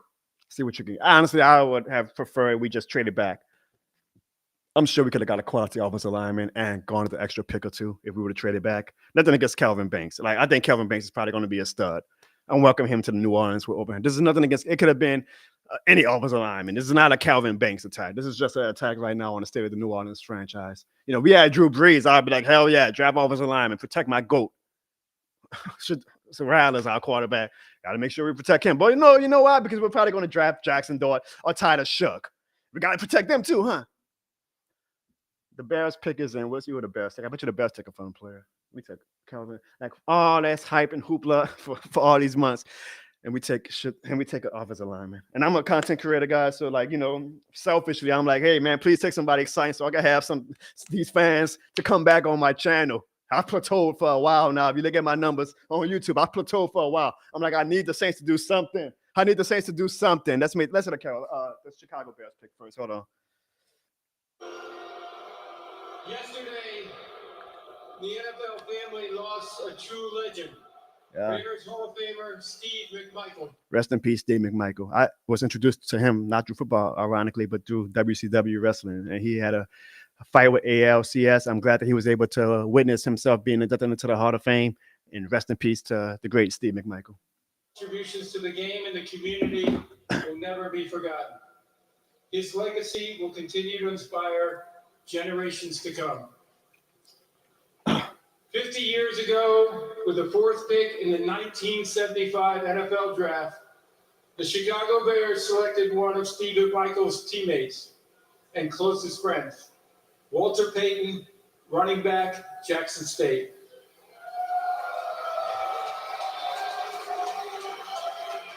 Walter would go on to rush for nearly 17,000 yards and 110 touchdowns over 13 seasons, all with the Chicago Bears. As you heard earlier, the NFL continues to honor sweetness. I see Jeff Duncan tweeted, since 2018, the Saints have drafted an offensive or defensive lineman with 7 out of their last 8 first-round picks, the lone exception being Chris Olave in 2021. The one draft that I did not go live for. Like, do you understand how it's... Are they making a pick yet? The Chicago Bears select Colston Loveland, tight end, Michigan. Wow, now I thought for sure Tyler Warren was a better prospect. That is a shock. How did Chicago deal with that? I'm still on the Saints. I wonder if Ziggy would want to come on the show. Look, y'all, I'm selfish. I'm very selfish. As a content creator, where your main audience is the New Orleans Saints fans, it's been very hard. I'm going to just be transparent. I'm going to peel it back a little bit. It's been very hard to keep fans' attention for these past 4 years. Okay? Not that anybody would give a shit, but if you look at my numbers from my past streams the past few weeks, and my videos, like the numbers have kind of plateaued a bit or gone down. Not surprisingly, because the New Orleans Saints suck and there's something to be excited about. So why would fans want to come and tune into New Orleans Saints type content when there's something to be excited about? I was hoping that this draft would give us at least something to be excited about. Calvin Banks might be a great player. I'm cheering for him. I'm welcoming him with open arms. This is not a Calvin Banks attack. I wanted something. The 49ers just moved up apparently, right? Because I'm damn sure, unless they had the number 11, I don't know. I'm off kilter right now. I wanted a pick that was going to get the fan base excited. Whether it would have been a tight end, whether it would have been a wide receiver, Carolina took him first, but still, something to get the fans excited. An offensive lineman again. An offensive lineman again is not going to get the fan base excited. I mean, we've been drafting, like Jeff Duncan just said, offensive lineman and defensive lineman since 2018 in the first round. It is 2025, and our offensive line and defensive line are both jackass average. Besides people like Eric McCoy, our offensive line is jackass average. Besides people like Cam Jordan and Carl Granderson, our defensive line. I know Cam Jordan, y'all gonna be like, oh, but he's watched, man. He's a Hall of Famer. Fuck all that. It's jackass average. We're investing in these positions on the line, and we're not getting the results. So how am I supposed to have faith that we're going to finally get it right, or that it's going to even lead to some excitement or fruition without Drew Brees, right? Like, damn, take Shedeur Sanders. Get the fan base hyped up. I'm speaking irrationally right now because, again, I just said if the Saints don't love a quarterback, don't take him. But, like, damn. Like, what am I going to do with the offensive line, y'all? Like, what am I going to do with that for y'all? How am I going to get y'all excited about that? How am I going to get fans to want to tune in? Shout out to over 1,000 people watching right now because they want to see me rant. But these same 1,000 people are not going to be tuned in next week. After the rant is over, they're going to say, okay, because they want to watch more entertaining teams. The Saints have not been entertaining for 4 years. I'm at my wit's end trying to make this goddamn team entertaining for you guys. An offensive lineman. An offensive lineman. An offensive lineman. For Spencer Rattler? Is he the quarterback? Or is it going to be for Tyler Shuck? Are they going to draft Tyler Shuck in the second round? We all for 4 months. 4 months we got hyped up. Oh, we're gonna take a quarterback, we're gonna take a running back, we take an offensive lineman again. An offensive lineman again. Every goddamn, guess what we're gonna probably take next year? Offensive guard next time. Hey, we gotta keep on doing offensive line. This team better be the shit in like a year or two. This team better be the shit. Y'all keep investing in this goddamn offensive line and defensive line position. Y'all better be the shit. Y'all better be able in a year or two to start adding these skill players and exciting players to get us to over the hump, okay? We better not have to worry about the goddamn offensive line or defensive line in 2026 and 2027. Our team better be the shit in a year or two.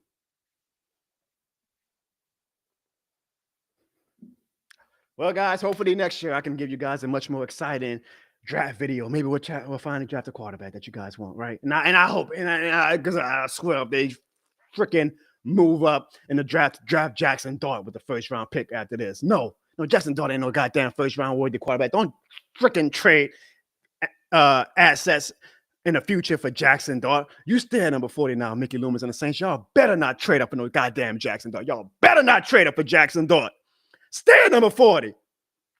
Y'all want to take an offensive lineman? Do not give up any other future picks. We are not in a position right now to be giving up future picks. Jackson Dart is not that guy to be giving up future picks for. Be patient. If a team jumps us and takes him, so fucking be it. We're going to be trash anyway. They got a better quarterback class next year. You got the protection ready for the next quarterback. You do not have to trade up and give away future assets for Jackson Dart. Stay. That better be our only pick tonight. As unexpiring as it was, that better be our only pick tonight.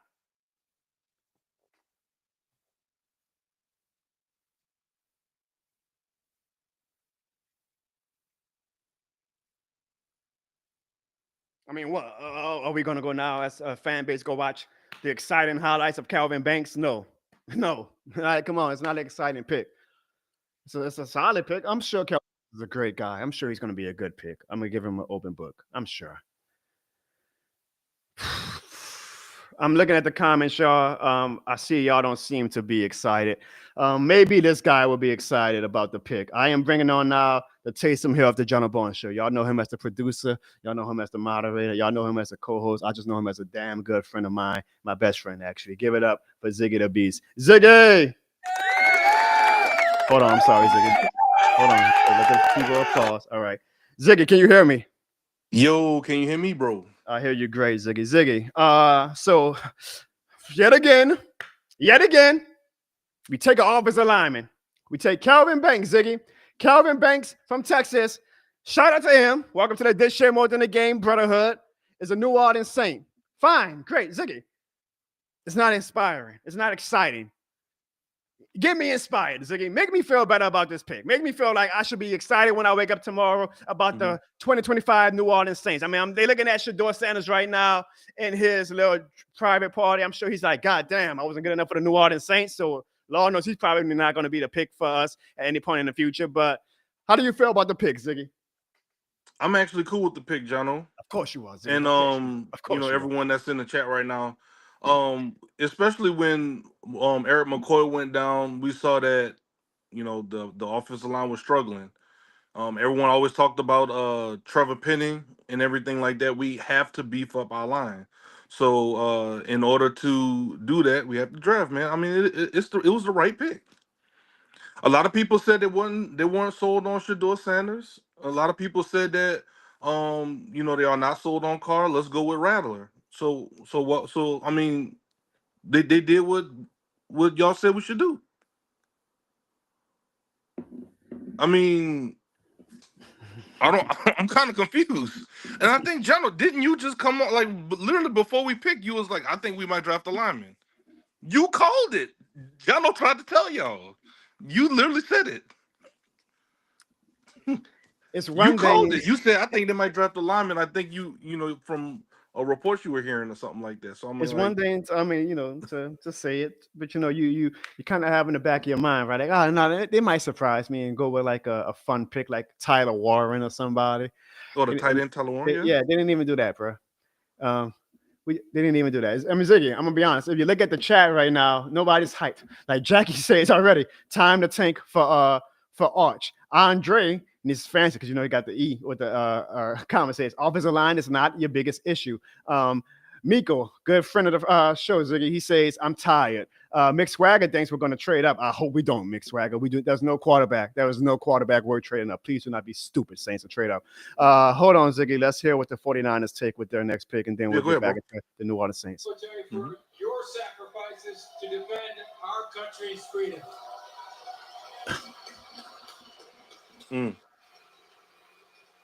With the 11th pick in the 2025 NFL Draft, the San Francisco 49ers select Michael Williams, defensive end, Georgia.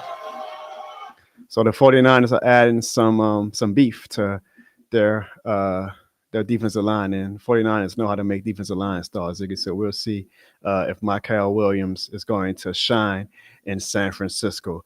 Ziggy, let me get to some more again of the chat because I'm just trying. This is not me. You might say, "Oh, John, that's you just being your typical emotional self." Matt Marsha says, "Jono, thank you for doing my yelling for me because she feels the same way." Sandra says, "Man, I'm going to bed." Kill Your Dig says, "F this team, Ziggy." So it's not a positive pick.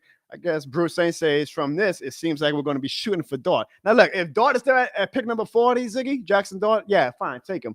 But do not trade up for him. I hope that we do not trade up for him. Ziggy, when we made the pick, Angel said, laughing my ass off. I'm being a fair man. Marcus said, I like the pick. They are going to trade back in the draft, I bet. Marcus, I pray, Marcus. I pray that this team does not. We are not in a position. We won 5 fucking games last year. We are not in a position to be trading any picks of ours to another team or anybody. Jackson Dart is not that guy to be trading picks for. So I don't mind drafting him if he's there at 40, but do not trade up for no goddamn Jackson Dart.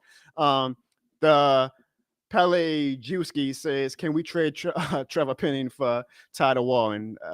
Of course, Juddy Bear. See, the fact that you want to trade Trevor Penning shows that we need an offensive lineman. That's the problem, sir. We draft an offensive lineman every goddamn year, and we still have to draft offensive lineman. Juddy Bear, Falcons fan, y'all says this shit more than the game. Lovely Ashley Dufresne says, typically, she's just a typical rodent of her eyes. Mixed Wagger says, I knew it. B. Presley says, laughing my ass off. Goofy Cajun J-Dog says, predictable. Dennis Williams says, what the F? Ziggy, all that to say. Slim John says, to block for who? To block for who? The time that Mr. Ripley was laughing at us, a Falcons fan. Dennis Williams was also laughing at us. Another Falcons fan joined Ziggy. If, numbers went up because, Falcons fans love to see me react. Falcons fan reacted. So, I mean, look, none of this matters if Kelvin Banks ends up being like an all-pro lineman, right? Like, then we all love him. This is all just huff and puff. What did the coach have in Philly? Did the Eagles have a good offensive line?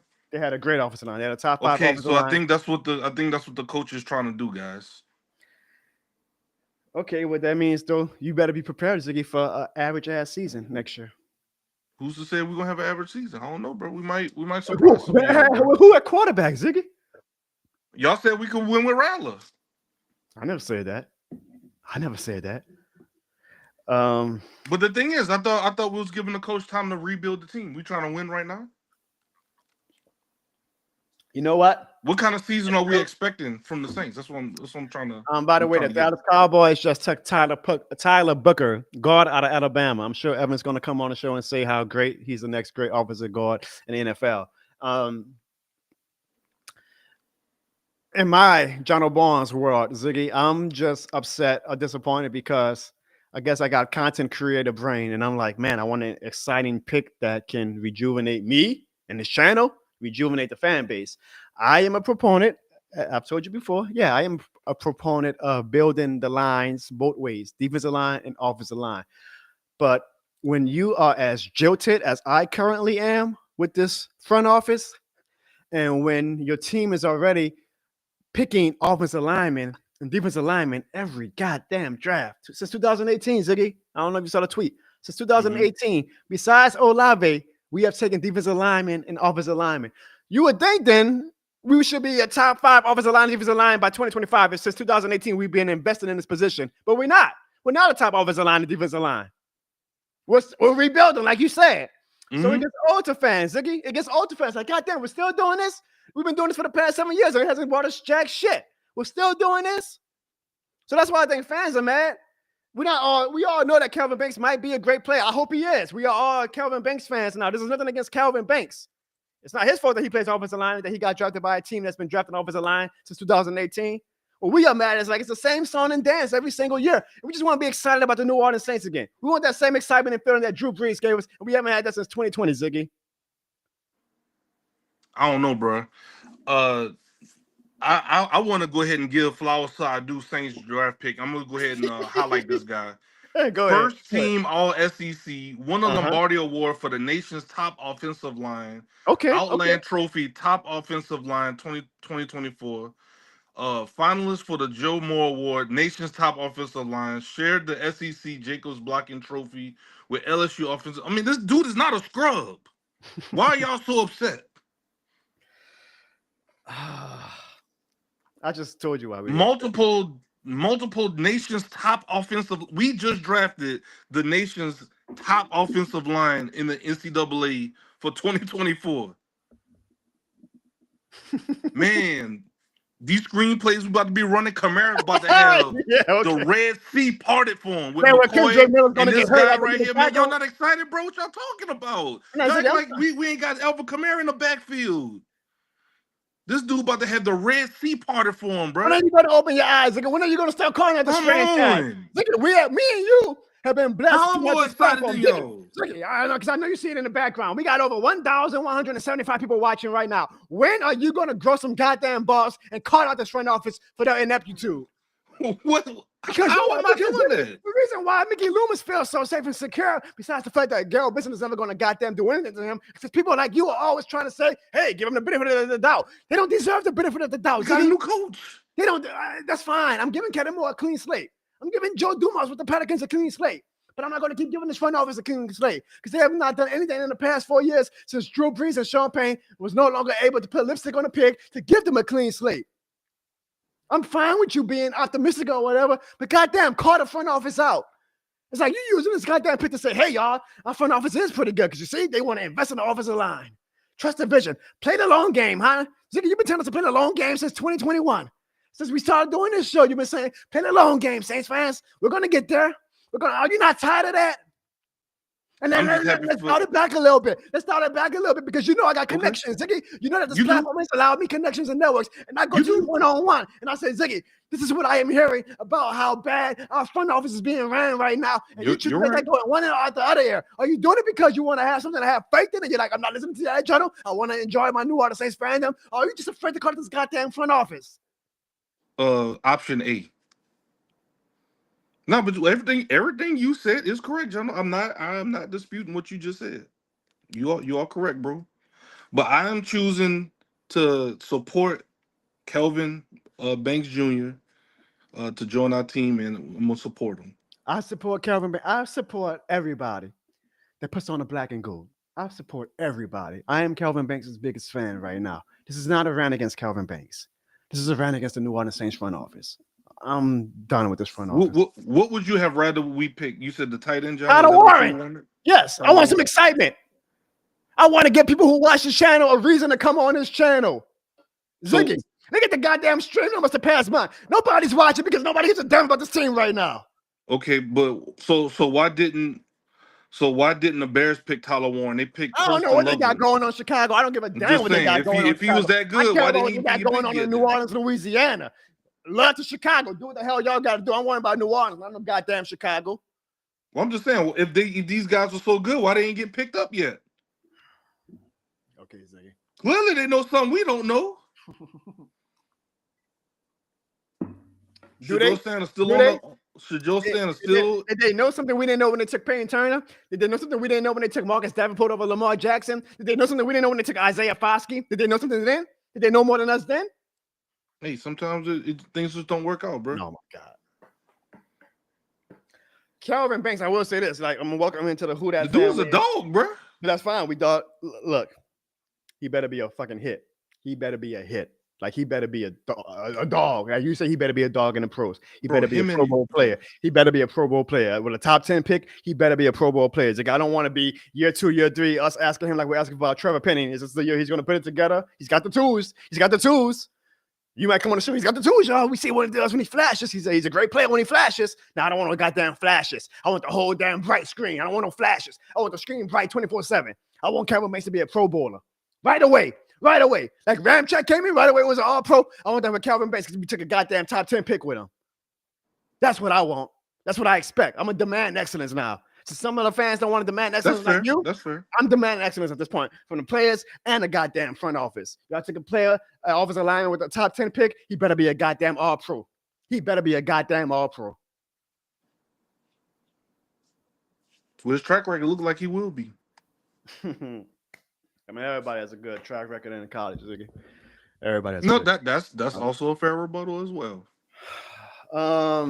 Well, I guess now with the second round pick, Ziggy, we should be in line for why Ziggy just left. Good, because he was giving too much bullshit anyway.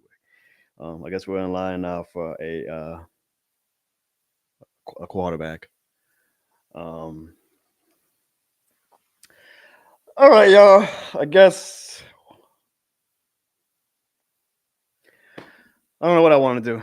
I can open up the phone lines, maybe. Like if I open up the phone lines, and you guys do want to come on the show. Hold on, y'all. Hey, Ziggy, you good? Yeah, sorry about that. I'm on my phone. I had got a call. Sorry about that. You're a busy man. Huh? Was it Mickey Loomis saying, "Hey, Ziggy, make sure you say this. Make sure you say that." Yeah, he was like, "Thank you for like at least just getting these guys to just chill out a little bit, man." Let's Like, see who the Miami Dolphins take. yeah, there you go. Pick in the 2025 NFL Draft, the Miami Dolphins select Kenneth Grant, defensive tackle, Mich- The Dolphins could have used the tight end. Why they didn't pick? I know. I'm a little surprised that Tyler Warren is falling so much now. I'm like, damn, what happened? There's like medical reports or something. Hey man, They- Will Johnson that's what from I'm saying, bro. cornerback from Michigan. See, guys, y'all getting worked up over. Look, just take a step back, guys. Just take 3 steps back and just look at the landscape and how things are playing out. Just please, guys. Look, we had our instant reactions, but now like it's not a bad pick. Do you think we're gonna get a quarterback in the second round now? I mean, whew. You think Shador and them gonna drop to the second round, bro? I don't think he makes it past Pittsburgh. Truthfully, now let's say this: it'll be crazy. Like if he fell to 40 and we stayed at 40, then I'll be like, y'all better not take no goddamn Jackson Dort over Shador Sanders at 40. Why is he falling so far, Jono? Like, what's the disconnect? Do you think it's about Deion Sanders? Do you think that teams are like, nah, we don't want to deal with the Or kind of like a LeVar Ball situation? yeah. Well, I thought Deion Which was I think is kinda crazy. 'Cause I mean, respected. Deion gonna be busy in Colorado. So Yeah. I don't know. Come on, Jono. Why you so upset, bro? I don't like you like this. What? Come on, man. Alvin Kamara about to have a record year, probably, bro. It's not just about the quarterback. The offensive line helps the running back, everything. look, Ziggy, Misdemeanor. This is our first time joining since she did her duet with Hey, Miss Barbara. James. And Misdemeanor says, hello everybody. My feelings are hurt. Why? Why Mad you Marsha. feelings hurt? Man, Marsha, man, shout out to all the ladies joining the chat tonight, man. I love it. Okay, shout out to y'all. He says my enjoyment levels plummeted. Excuse me. Slim South says the Saints have now not drafted a quarterback in the first round for 55 years. We'll see, Slim South. We got a whole second half of the draft to go. We'll see if the Saints are going to try to jump back up into the first round. I hope not. At this point, like I said, y'all, let's just keep going with the march for arch. Ziggy, Miko says that we did not say go offensive lineman. Ziggy, he's saying that you say, yeah, you for the shit. I thought Jono said. I thought you said that, Jono. Or you Jack, said you read reports of it or something. You Jackie mentioned says it. Banks and Fuaga, if healthy, is a monster set of bookends. No quarterback worth a first round pick this year. All right, no, look, that's fair. That's fair. Banks and Fuaga, if they live up to the hype, can be a great offensive line. With McCoy, you're right. I will say that. I absolutely agree. I've been saying this all game, but y'all telling me to be quiet and hold them accountable. Hold on. They said the same thing. The coach just took Tyler Warren, Ziggy. So there you go. The coach took him. Okay, he ain't fall that far. So now Anthony. It's not a bad pick. Him and Anthony Richardson together can do some fun. As long as Anthony Richardson stays healthy. But Facts. Jackie is right. If we want to, calm down a little bit. If Banks, if healthy, and if he lives up to his potential, that can be a good duo of bookends. And then McCoy in the middle. You hope Cesar Ruiz and Trevor Penning, I guess, living up to their, maybe. But who's the quarterback at this point, right?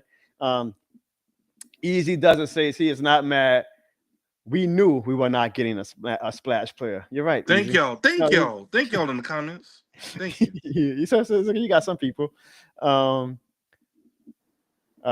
just think we're building a solid foundation, man, and then we're going. Sandra says, "I'm going to see Sinners. I ain't got time for this. I can't wait to see Sinners this weekend. I believe I'm seeing it this weekend."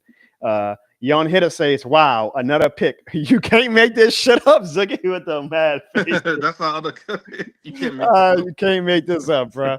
You can't make this up. Jackie says that Cam Jordan is hinting at a trade on Twitter. Like Cam Jordan be saying all types of stuff. Jackie said, "We'll see if he's just like messing around or if he actually has." Cam Jordan says levels to this internet stuff. I don't. Shout out to the great Cam Jordan. I don't want to move up. I really don't want to move up. The Atlanta Falcons are on the clock, so hopefully some of these Falcons fans, like the talented Mr. Ripley, I see y'all, is in the chat right now. We'll see who the Atlanta Falcons take that we can root against for the next 10 years. Coach Mack Ziggy says, "I did not like the pick. but it's not a bad pick. Hey, So that this makes is sense. yeah. I feel the same way. I don't love the pick. I would say that, but I don't think it's a bad pick either. You could not like a pick and still agree that it's a solid pick, maybe even a good pick. But it's just not a inspiring pick, man. That's my problem. That is not it's not an inspiring pick, man. we have a coach in the chat that says it's not a bad pick. Bruce Saint says, like I said, we have a need everywhere. So I wasn't going to get mad at any pick. Okay, Facts. that's fair. That's fair. That's absolutely fair. Shout out to Bruce Saint, by the way. Ziggy, he also left a super chat today. And Ziggy, also to you, man. Last few weeks, you left the super chat, so we want to give a shout out to you, and as well to Easy E and Juddy Bear for the last few weeks on the John Bones Show, leaving super chats. Every super chat we get, y'all, we invest right back into the show. I have a brand new state-of-the-art computer now that I'm hoping you guys notice the camera quality is nice now. And that's because we're trying to give a better product for you guys and production value and whatnot. So every super chat we get, I damn sure don't be taking my wife to no fancy dinners. Trust me. I try to invest back in top of the line equipment, tools to give you guys great content, because Lord knows you guys need great content with us not having this exciting team that we had under the Drew Brees era. So thanks to everybody who left the super chat tonight, and for everybody who's been leaving super chats the past few weeks, like Easy E, like Atlanta Falcons fans, Juddy Bear, and like good old Ziggy. He tried telling us, y'all. He tried telling us. Ziggy on Twitter, we got Chris Cooper watching. He says, "Yep, we are building a solid foundation, Ziggy, for Derek Carr and Spencer fucking Rattler." Fuck. I thought y'all wanted Spencer Rattler. That's fair. That's fair. That's fair. The same fan base I wanted Spencer Rattler. Shit, he got all the tools that y'all feel like he didn't have last year, so he should thrive, right, Ziggy? I'll give you that. Ziggy, I will give you that. If they believe in Rattler the way they say that they believe in Rattler last year, the fan base, it should be excited. Oh, Rattler has an O-line now, right? Right, and a better coach. Well, we'll see about that. We got to give Keller more time to prove himself. But that's a good point, Ziggy, because like Rattler was the heir apparent last year, right? That's what I'm saying. Play Rattler. And now I see fans like, oh, how come we didn't get Shador Sanders? Are saying we got to get Jackson Duff. I'm like, hold on, don't y'all love Spencer Rattler? Thank you. All right, John. See, that's what I'm saying. You took a few steps back. That's what I've been saying. The emotions are wearing off a little bit. The emotions are wearing off a little bit. That's a good point. That's literally all I've been saying. I will say this. Look, y'all. At this point, I don't even want to draft a quarterback in the second round. I won't let Rattler sink and swim. NFL is a sink and swim business. Let Rattler sink and swim. At this point, he got the offensive line talent. He got Brandon Cooks, Chris Olave, Rashid Shaheed. Sink and swim.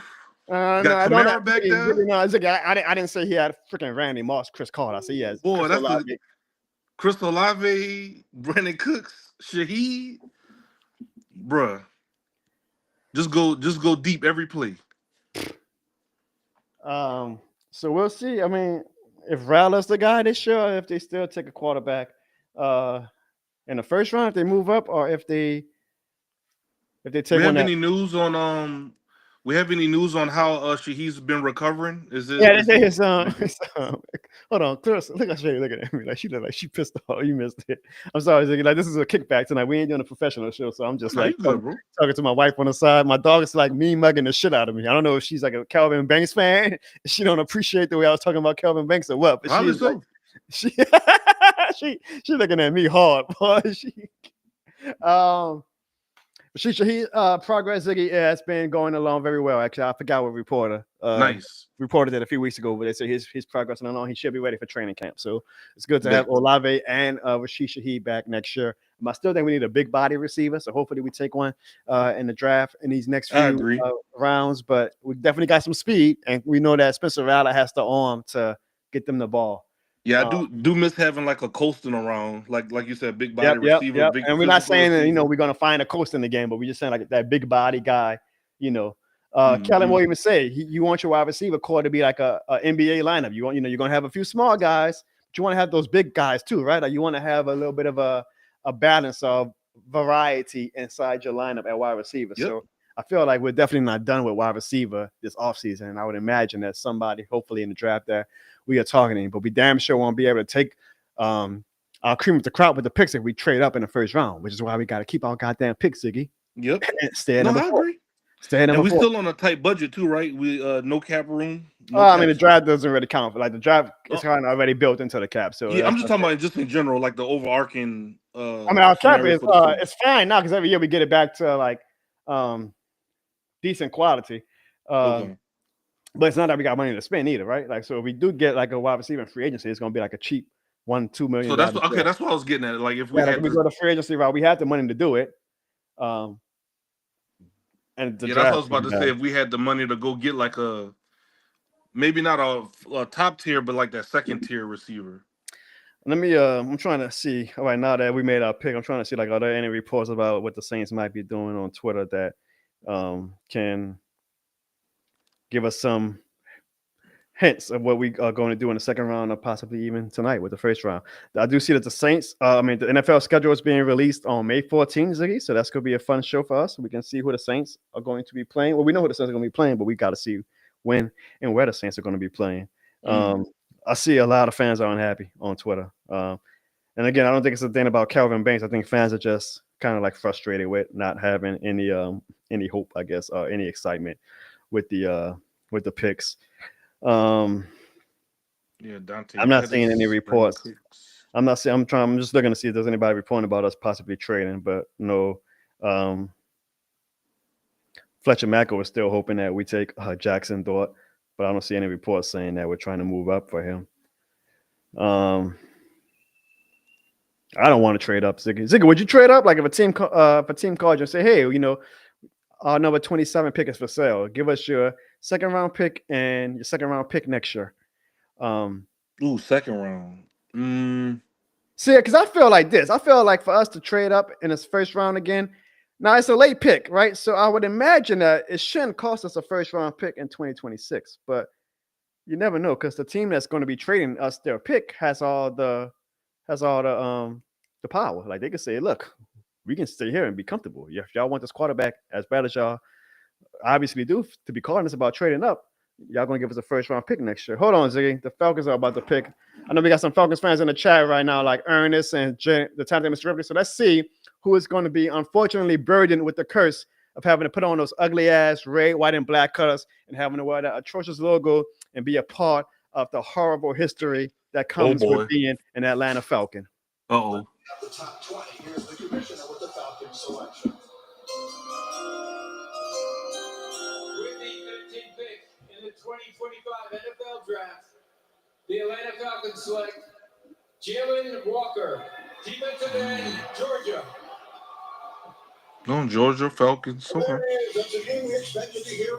So the Georgia linebacker is staying in Atlanta. I thought Jalen Walker was actually going to go to Carolina at 8. So this is actually probably good value for the Atlanta Falcons. And now they got a look. I'm gonna be honest. I like Jalen Walker coming out the draft. So I'm gonna give the Falcons credit. That's a good pick, Ziggy. That's a good pick. That's not a bad pick.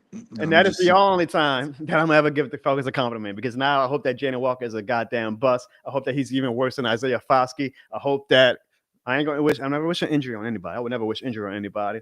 But I hope that he's like a step slower in the NFL and that Falcons fans are ready to cut him by 2026. I'm sorry. Jalen Walker, the game is the game and it's shit more than the game. Welcome to the NFC South, homie, because you are now public enemy number 1 with the New Orleans Saints. Every year, Ziggy, every year.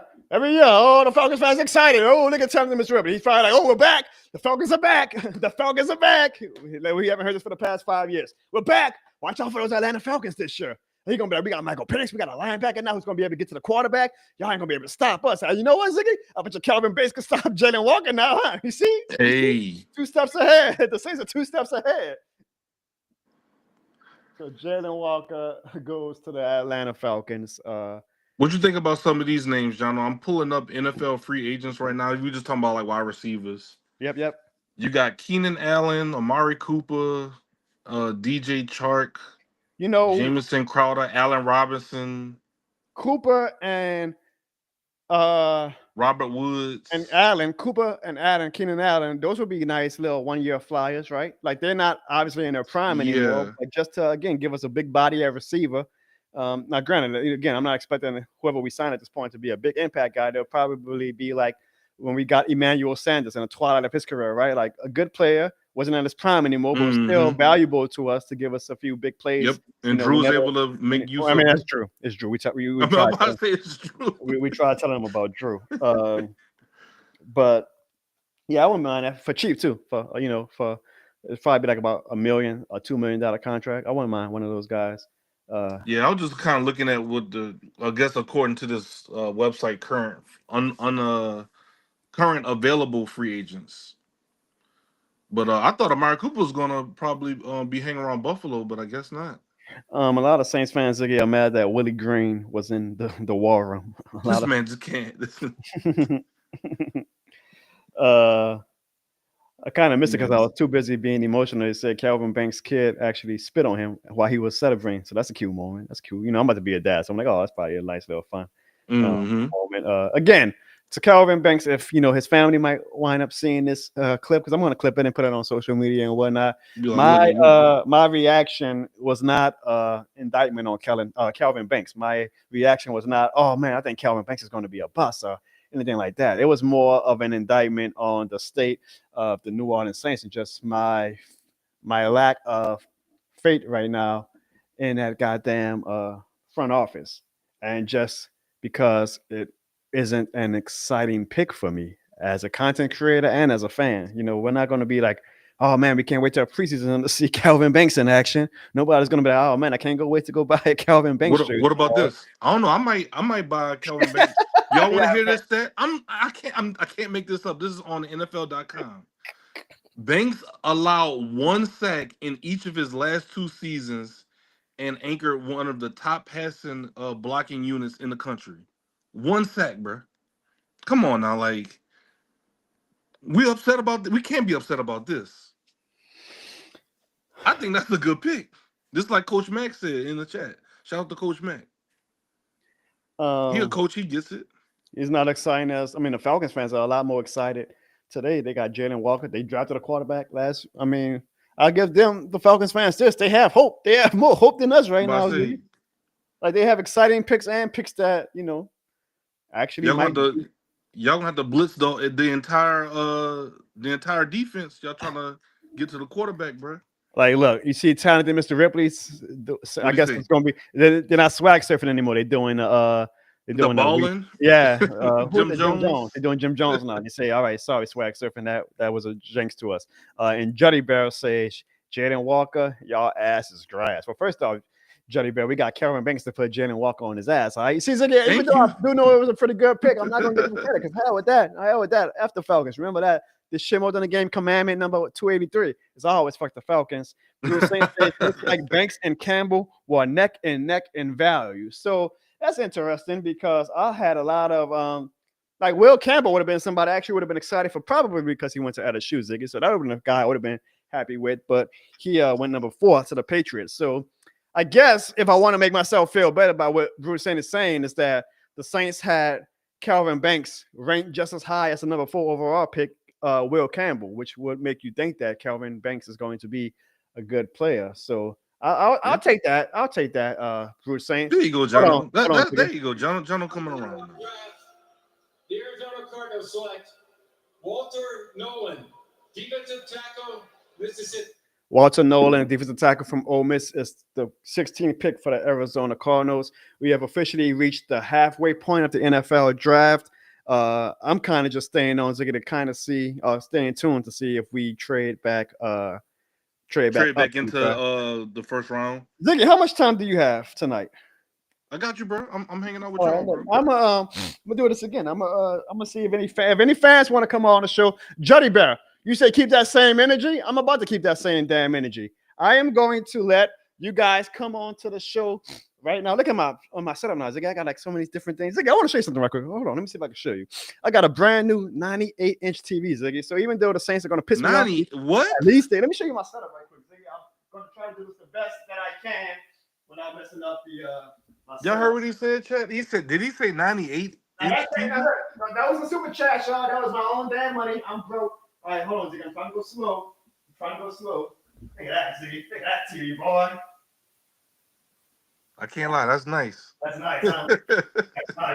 That's nice. Yeah, I told y'all this past few weeks we were upgrading this shit more in the game studios, and we are doing exactly that. We are gonna take our streaming up a level this upcoming season. So, man, I truly hope, and I know you guys like. I see the diehards in the chat right now. I hope y'all know, like, we don't take y'all for granted. Like, we are doing our best to really give you guys a high quality, state of the art level show. And I feel like I have to step my game up. I don't want to feel like I've plateaued after 4 seasons. So I'm buying better equipment and stuff to give you guys like not that a 98-inch TV benefits anybody, but trust me, like when you see the setup, you see the equipment that we got and everything, it makes for much more entertaining content, especially when your team is good, which is why I'm a little upset with the Saints right now. But we're The definitely thing going to is, try. John, when they get back to that point where they start being good again, it's gonna make us appreciate it even more because no one wants to go back to what it is right now. So if we just make it out of this, John, I think we'll be good. Yeah,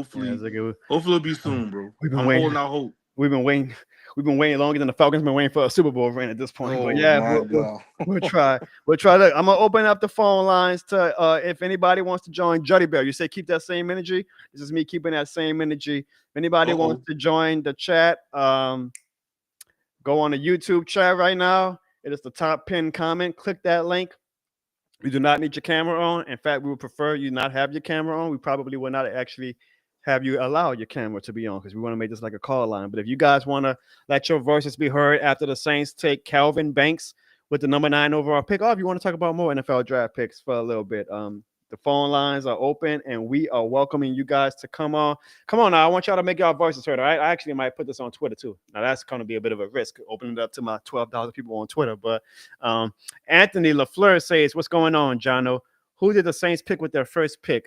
Anthony LaFleur. Well, one, I'm glad that you even came on the John O'Brien show to find out. You could have went to any other stream, but we took Calvin Banks, offensive tackle from Texas, Anthony, with the number 9 overall pick. Not the most exciting pick, but hey, he might be a foundational player for us for the next 10 plus years. If you guys want to join the show for a little bit and let us know y'all instant reaction to the picks, click this link right here in the YouTube chat. And you can do so. Zig, I'm gonna even be a little bit bold. I'm gonna put the same damn link on Twitter. Ziggy, we'll see if anybody on Twitter actually wants to join. So, and if y'all don't, it's fine. We didn't announce that we were going to be doing the call-in, but I know a lot of fans are a bit emotional right now. So let me give their 2 cents. Yeah, hold on. If anyone wants to come and give their instant reaction to the Saints pick, come join my stream now by clicking this link and turn off your camera. We want to hear y'all's thoughts. That's some typical Southern slang, huh? We want to hear y'all's thoughts. So we're going to open up the lines and we'll see. We might have some people who bite, we might not. But I just want to give at least people the option to do this, Ziggy. Just so it's Anthony LaFleur says, I was 15 years old when the Saints won the Super Bowl in 2010. I want the Saints to win again so bad. I'll be seeing people on Twitter be like, man, John, I was like 9 or 10 when the Saints won. I was like, damn, y'all niggas young. Like me and Ziggy, we was in college. We was able to go to Bourbon and Canal Street or whatever and celebrate. So Curry, shout out to Curry on X. He said adding protection with no one to protect is so crazy, man. Hey, look, but what I have to say to that is with no one to protect. Before you move into your house, you have to build the house, you have to build a foundation. Oh, yeah, okay, right? Ziggy. Okay, get in for that. You gotta lay the foundational pieces first. Get in philosophical with it. But wait a minute, I thought that they thought Rattler was that guy. That's what I'm saying. You can't make this up, bro. You cannot make this up. I thought we were gonna protect Rattler. Rattler might be okay. No one to protect. We still got to see. We got to see if the Saints are going to take a quarterback tomorrow, or are they going to move up in the draft to God damn, Bruce Saints said he was 9 years old when they won. Ziggy, how old are we, bro? Hey man, we still in our 30s, bro. Hey, we're officially in Unk territory, though. Curry, I'm not Unk territory. Yeah, I'm refusing to believe that. Curry says bump rattle. He's really trying to say F rattle. We trying to be a hashtag legendary. Okay, I respect that. I respect that. Well, we'll see if maybe Jackson Dart or Ty the Shuck is going to make us legendary if we take one of them with the pick at number 40 or if we move up. The Cincinnati Bengals pick is in about 20 seconds. We'll see who. Well, you know they're not picking no quarterback. Joe Burrows. Well, let's find out, Ziggy. Cincinnati Bengals are on the clock. The defense, major questions. Here's the commissioner who has the 17th pick. They definitely need offensive linemen. They do a lot of like pomp and circumstance with these picks now. Like they don't get straight to the pick anymore. They okay, we gotta, do this, and we gotta have a concert before or whatever. With the 17th pick in the 2025 NFL Draft, the Cincinnati Bengals select Jamar Stewart, defensive end, A&M. Texas Yeah, defensive end. That was a guy. Some people were saying might be a New Orleans Saints. So, Lord knows the Bengals are going to need to get Lamar Jackson and Patrick Mahomes and Josh Allen on their butts. So I'm not mad at that pick, Ziggy. That's a good pick for them. It's a good pick. So yeah, I mean, Curry, you say adding protection again. We got to see now though. Are the Saints going to draft a quarterback? Now this is a good thing, Ziggy, because wait, we got somebody on the show, Ziggy. All right, so John, I'm not going to have you on camera, but I'm going to give you the cue when you come in, and you are free to give us your analysis on your pick. But also AJ from Saints Happy Hour, a good friend of mine, he says he likes to pick okay. So I don't know if he's saying like, okay, I like to pick, or like he thinks it's a solid pick. I haven't been on Twitter enough, AJ, to see like what all of the the great Saints people are saying about the pick. I've seen a few tweets, but I've seen like a lot of the Rabbit fans saying, "What the fuck? I'm trying to draft the offensive lineman." I've seen more of the rational, analysts and stuff saying, "Hey, y'all, you got to build the lines." I'm kind of in the middle. Like I want to be excited. This does not excite me, but it also I understand it as well. Ziggy, let's see what John Boudreaux says about the pick. John Boudreaux, you may not know, but you are officially live here on the John O'Barnes Show. Let us know what is on your mind right now, man, after the New Orleans Saints have taken Calvin Banks with the number 9 pick in the draft. Well, I said on the Saints Happy Hour, thank the fuck God we did not pick a developmental defensive end at first round, because I was going to have a PTSD nightmare if we picked Stewart from Texas A&M or Mikael Williams or all those guys that we all said it was a developmental defensive end, and I was going to rant for like 20 minutes over with Ralph and the crew over at the Saints Happy Hour podcast. Shout out to the Saints Happy Hour crew. I love those guys. Yeah, definitely shout out to them. That's actually a glass half full way to look at it. Like we didn't take a project lineman or anything like that, or a guy who like you look at the resume and it's like, oh, he has flashes. He could be potentially great. We took a guy whose resume is pretty cut and dry. Like he was a great offensive lineman. I would give you that. You just opened my eyes to that. So you are, I guess I'll ask you this. On a scale of 1 to 10, how much do you like the pick? I would say this is a 7. It's not the sexy pick. It's a smart pick, especially we're not exercising Trevor Penning. I think if you're going to, whoever is going to be our quarterback, whether it's going to be Jackson Darts, Sanders, whoever we have as a QB, Rattler or Haney or whatever third, whatever the hell you're going to put under as center, you're going to have to protect the QB. And I think we've been investing on our offensive line for so many years that why stop now? Just go ahead and protect the QB. And honestly, I would be okay if Mason Graham fell to our lap, but he was too good not to fell past 5. There was no chance in hell. Right.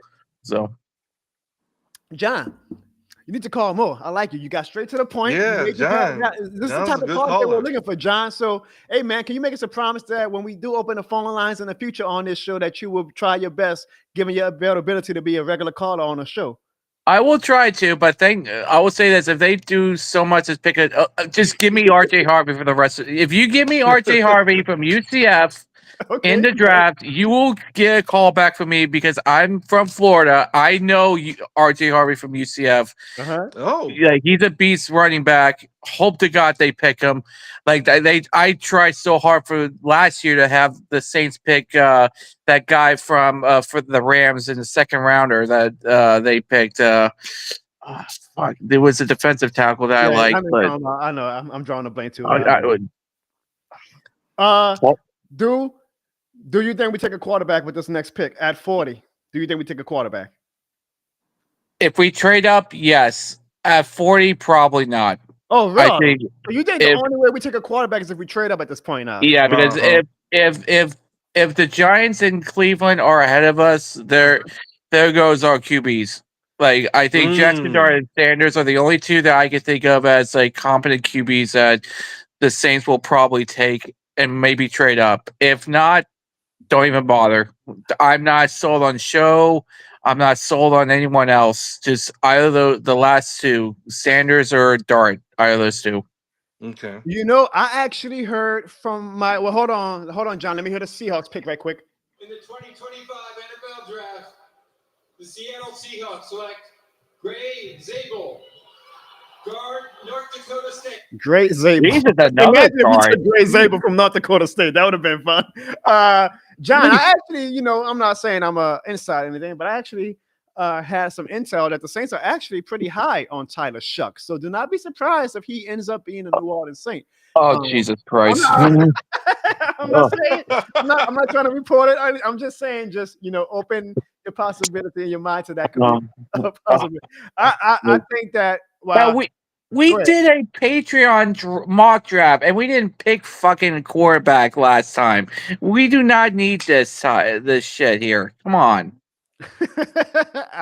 The team scouts, they fall in love with who they fall in love with, John. We'll see. I will say this. Yeah, and I told him to pick last year with freaking Ty Speeds 2 years ago, and you fuckers give me another running back with TCU. He tried telling them. What John, about Jalen Milroe? What about Jalen Milroe? You like Milroe? I'll collapse if we pick Milroe. Oh, really? I like Milroe though, John. Alabama, what the hell are you talking about? It ain't Atlanta. I ain't like a Falcons type guy. Listen, LSU and UCF will shake hands that we fucking hate Alabama because UCF is national champions, not Alabama. Fuck those guys. I mean, come on. I'm sorry, Mark Ingram was one of the most fun players we've had in Saints history. I'll take an Alabama player if it means the production that we can possibly get from it. I'll tell you this, John. I am not in favor whatsoever of trading up for any of these quarterbacks left remaining. Like, I'm sorry, I don't think any of these guys are first round worthy, except maybe Shador. He might be the only one that will make me say, okay, I can see the vision with that. But it seems like we have no interest in him whatsoever. So it feels like the crop that's remaining for us is Jackson Dart, Tyler Shuck, or Jalen Milroe. Neither of those three guys are guys that I feel like you trade up for. Damn sure not in the first round. Damn sure for a 5-win team who needs all of the draft picks that we can accumulate to stay in our possession. So I hope, John, I really hope that we stay patient. I mean, if Jackson Dart gets taken before us, so damn well be it. It makes if Jackson Dart is taken before us, then it'll be great. March for Arch even closer to reality in the next year or two. Yeah, if Jackson Dart gets taken before the first round and it's not us, then thank God. Like we avoided the bullet, but I'm not sure if the Saints are that patient with this as us. Like we could be patient next year for a QB, but if what we're hearing is true, we can with our head coach, if they're into Jackson Dart, they're going to try to move up and hope to God that either Cleveland or Cleveland probably will use those picks that they got from Jacksonville to get to move up. I think that's the plan. Very interesting, John. We're staying on late for the second half of the draft to see if the Saints do anything interesting tonight. We appreciate your call. Is there any final words you want to say? Anything about the Saints, or just how you feel about the 2025 season, or just how you feel currently as a fan? I'll be honest, John. Right now, this front office has me very pessimistic about our championship aspirations, but that's just me. How are you feeling right now as a Saints fan? As of right now, like, as long as they don't pick a developmental defensive end, if they swear, I swear to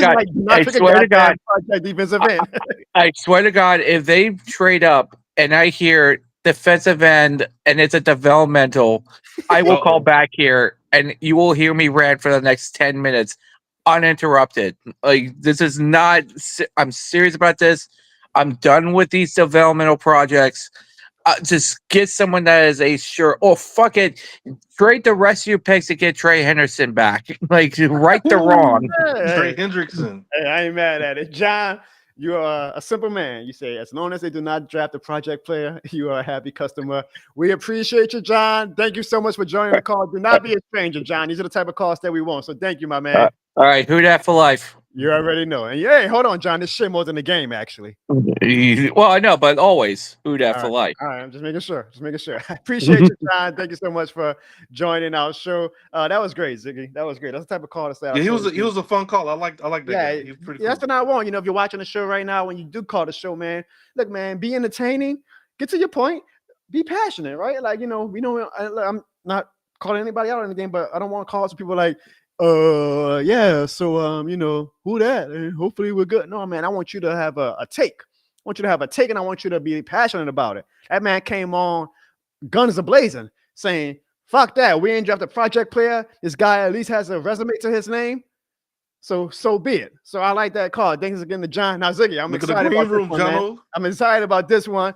I've been praying this one for a while. I say we're going to have some special guests on the show tonight. Yes, we do, you guys, all the way live from Chicago, Illinois. Courtesy of Barstool Sports. Y'all know him from the great show, Wake Up Missy, which I had the pleasure and honor of being on this morning, as well as some hilarious Barstool Sports content. He is a legend. I was hanging out with him for Super Bowl weekend, Ziggy. I thought that I was a big deal in New Orleans. We went to the Barstool Trivia event, man, every 10 seconds. Mincy. And then on Friday, he got me into this great bar where we got to watch the Barstool crew with Sean Payne and some other guests have a Super Bowl preview show. Ziggy, me and Mincy then proceeded to walk down Bourbon Street every 10 seconds. Mincy, can I have a photo? I'm talking about like men, women, old women, young women. I'm like, this guy Mincy is a star, and we are honored to have him live tonight after a busy night he's had with the Barstool crew doing their draft stream. Mincy joins us live right now on the Jono Barnes Show. Mincy! What's up, man? What an intro, man. I really appreciate that, Jono. But I would be real, dude. New Orleans, you're the real king of NOLA, in my opinion. You're trying to humble me. That's for sure. But Mincy, I have not had the chance yet to really like dive deep into social media. I do kind of see from the corner of my eye a lot of fans not excited about the pick, including me. And I'm not saying it's a bad pick. I'm just saying Calvin Banks. And I even told you on the show he was a guy that I was looking out for, but it just doesn't excite me. So how do you feel about the pick, Mincy, you being a Saints fan yourself? And because you're not in New Orleans, you're like in Barstool area in Chicago. What was the reaction, I guess, from people at Barstool, like the non-Saints fans? What were they saying about that pick? If they were saying anything. I was on the show with John Gruden and Brandon Walker and Shay, and I'd talk. So the odds on DraftKings on Jackson Dart were like flew all the way down to like plus 250. So I like was mentally like, they're about to take Ole Miss QB Jackson Dart, and it was going to be a big moment because the Saints hadn't drafted a first-round quarterback since 1970. And, you know, with the Ole Miss Archie Manning deuce, Jackson Dart would have been fun. But you know what? I'd rather get him later. I didn't want to take him ninth anyway.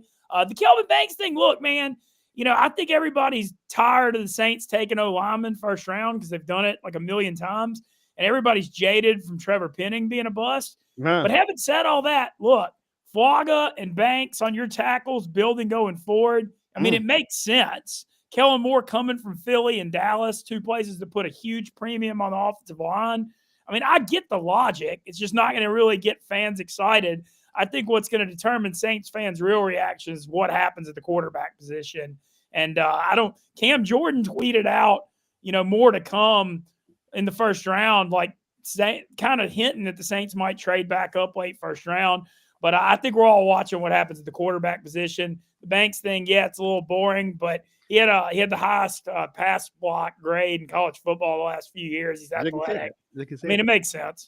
You know, I think the Cam Jordan tweet, I think he's just, and I'm saying this respectfully, like for the shit. Like he's just trying to get the fans riled up because that's what Cam Jordan does. I don't know if there's any truth to that. Now, I am watching the rest of this first round to see if we do see the Saints logo come back on the screen and trade up. Ziggy, I don't know if you know, Mincy is an Ole Miss faithful. He's been kind of my intel guy as far as like Jackson Dart, you know, scouting and letting me know like if I should be excited about Jackson Dart or not. I've come to the conclusion that I don't mind Jackson Dart at 40, but I damn sure do not want to trade up for him. Mincy says that his best comparison, if he hits all of the, best case peaks of his career, could be Baker Mayfield, which wouldn't be bad, right? Like Baker Mayfield is a good quarterback. No, it's not bad at all. But Mincy, like you say, it's not an exciting pick.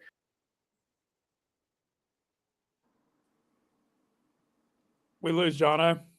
I think we lost John on Mincy. Well, but I will pick this up. The thing is, the Saints, I mean, maybe not an exciting pick, but building at the line of scrimmage has always been at the heart of what the Saints did successfully. And, you look at the Super Bowl team, the O-line was such a part of it. If, in theory, Banks and Fuaga with Ruiz and McCoy and Penning, I mean, the O-line should be really good. I mean, I don't know how much it's going to matter if the quarterback play doesn't improve, but, I get the logic of it. I mean, it's boring, but it makes sense. I think Mincy was saying the same thing I was saying, John. I'm glad to hear that I wasn't far off in what I said. After we drafted the offensive lineman. So glad to hear. No, Mincy, you're being a lot more rational than I guess someone like me. I was not rational with the pick, and it wasn't anything against Calvin Banks, Mincy. You just know how I am. I want excitement. I want something to rejuvenate what I feel like is a very jilted fan base right now. I don't think Calvin Banks does that. That's not an indictment against Calvin Banks. No, I mean he could be a first team All-Pro, and he's probably exactly. And you know what?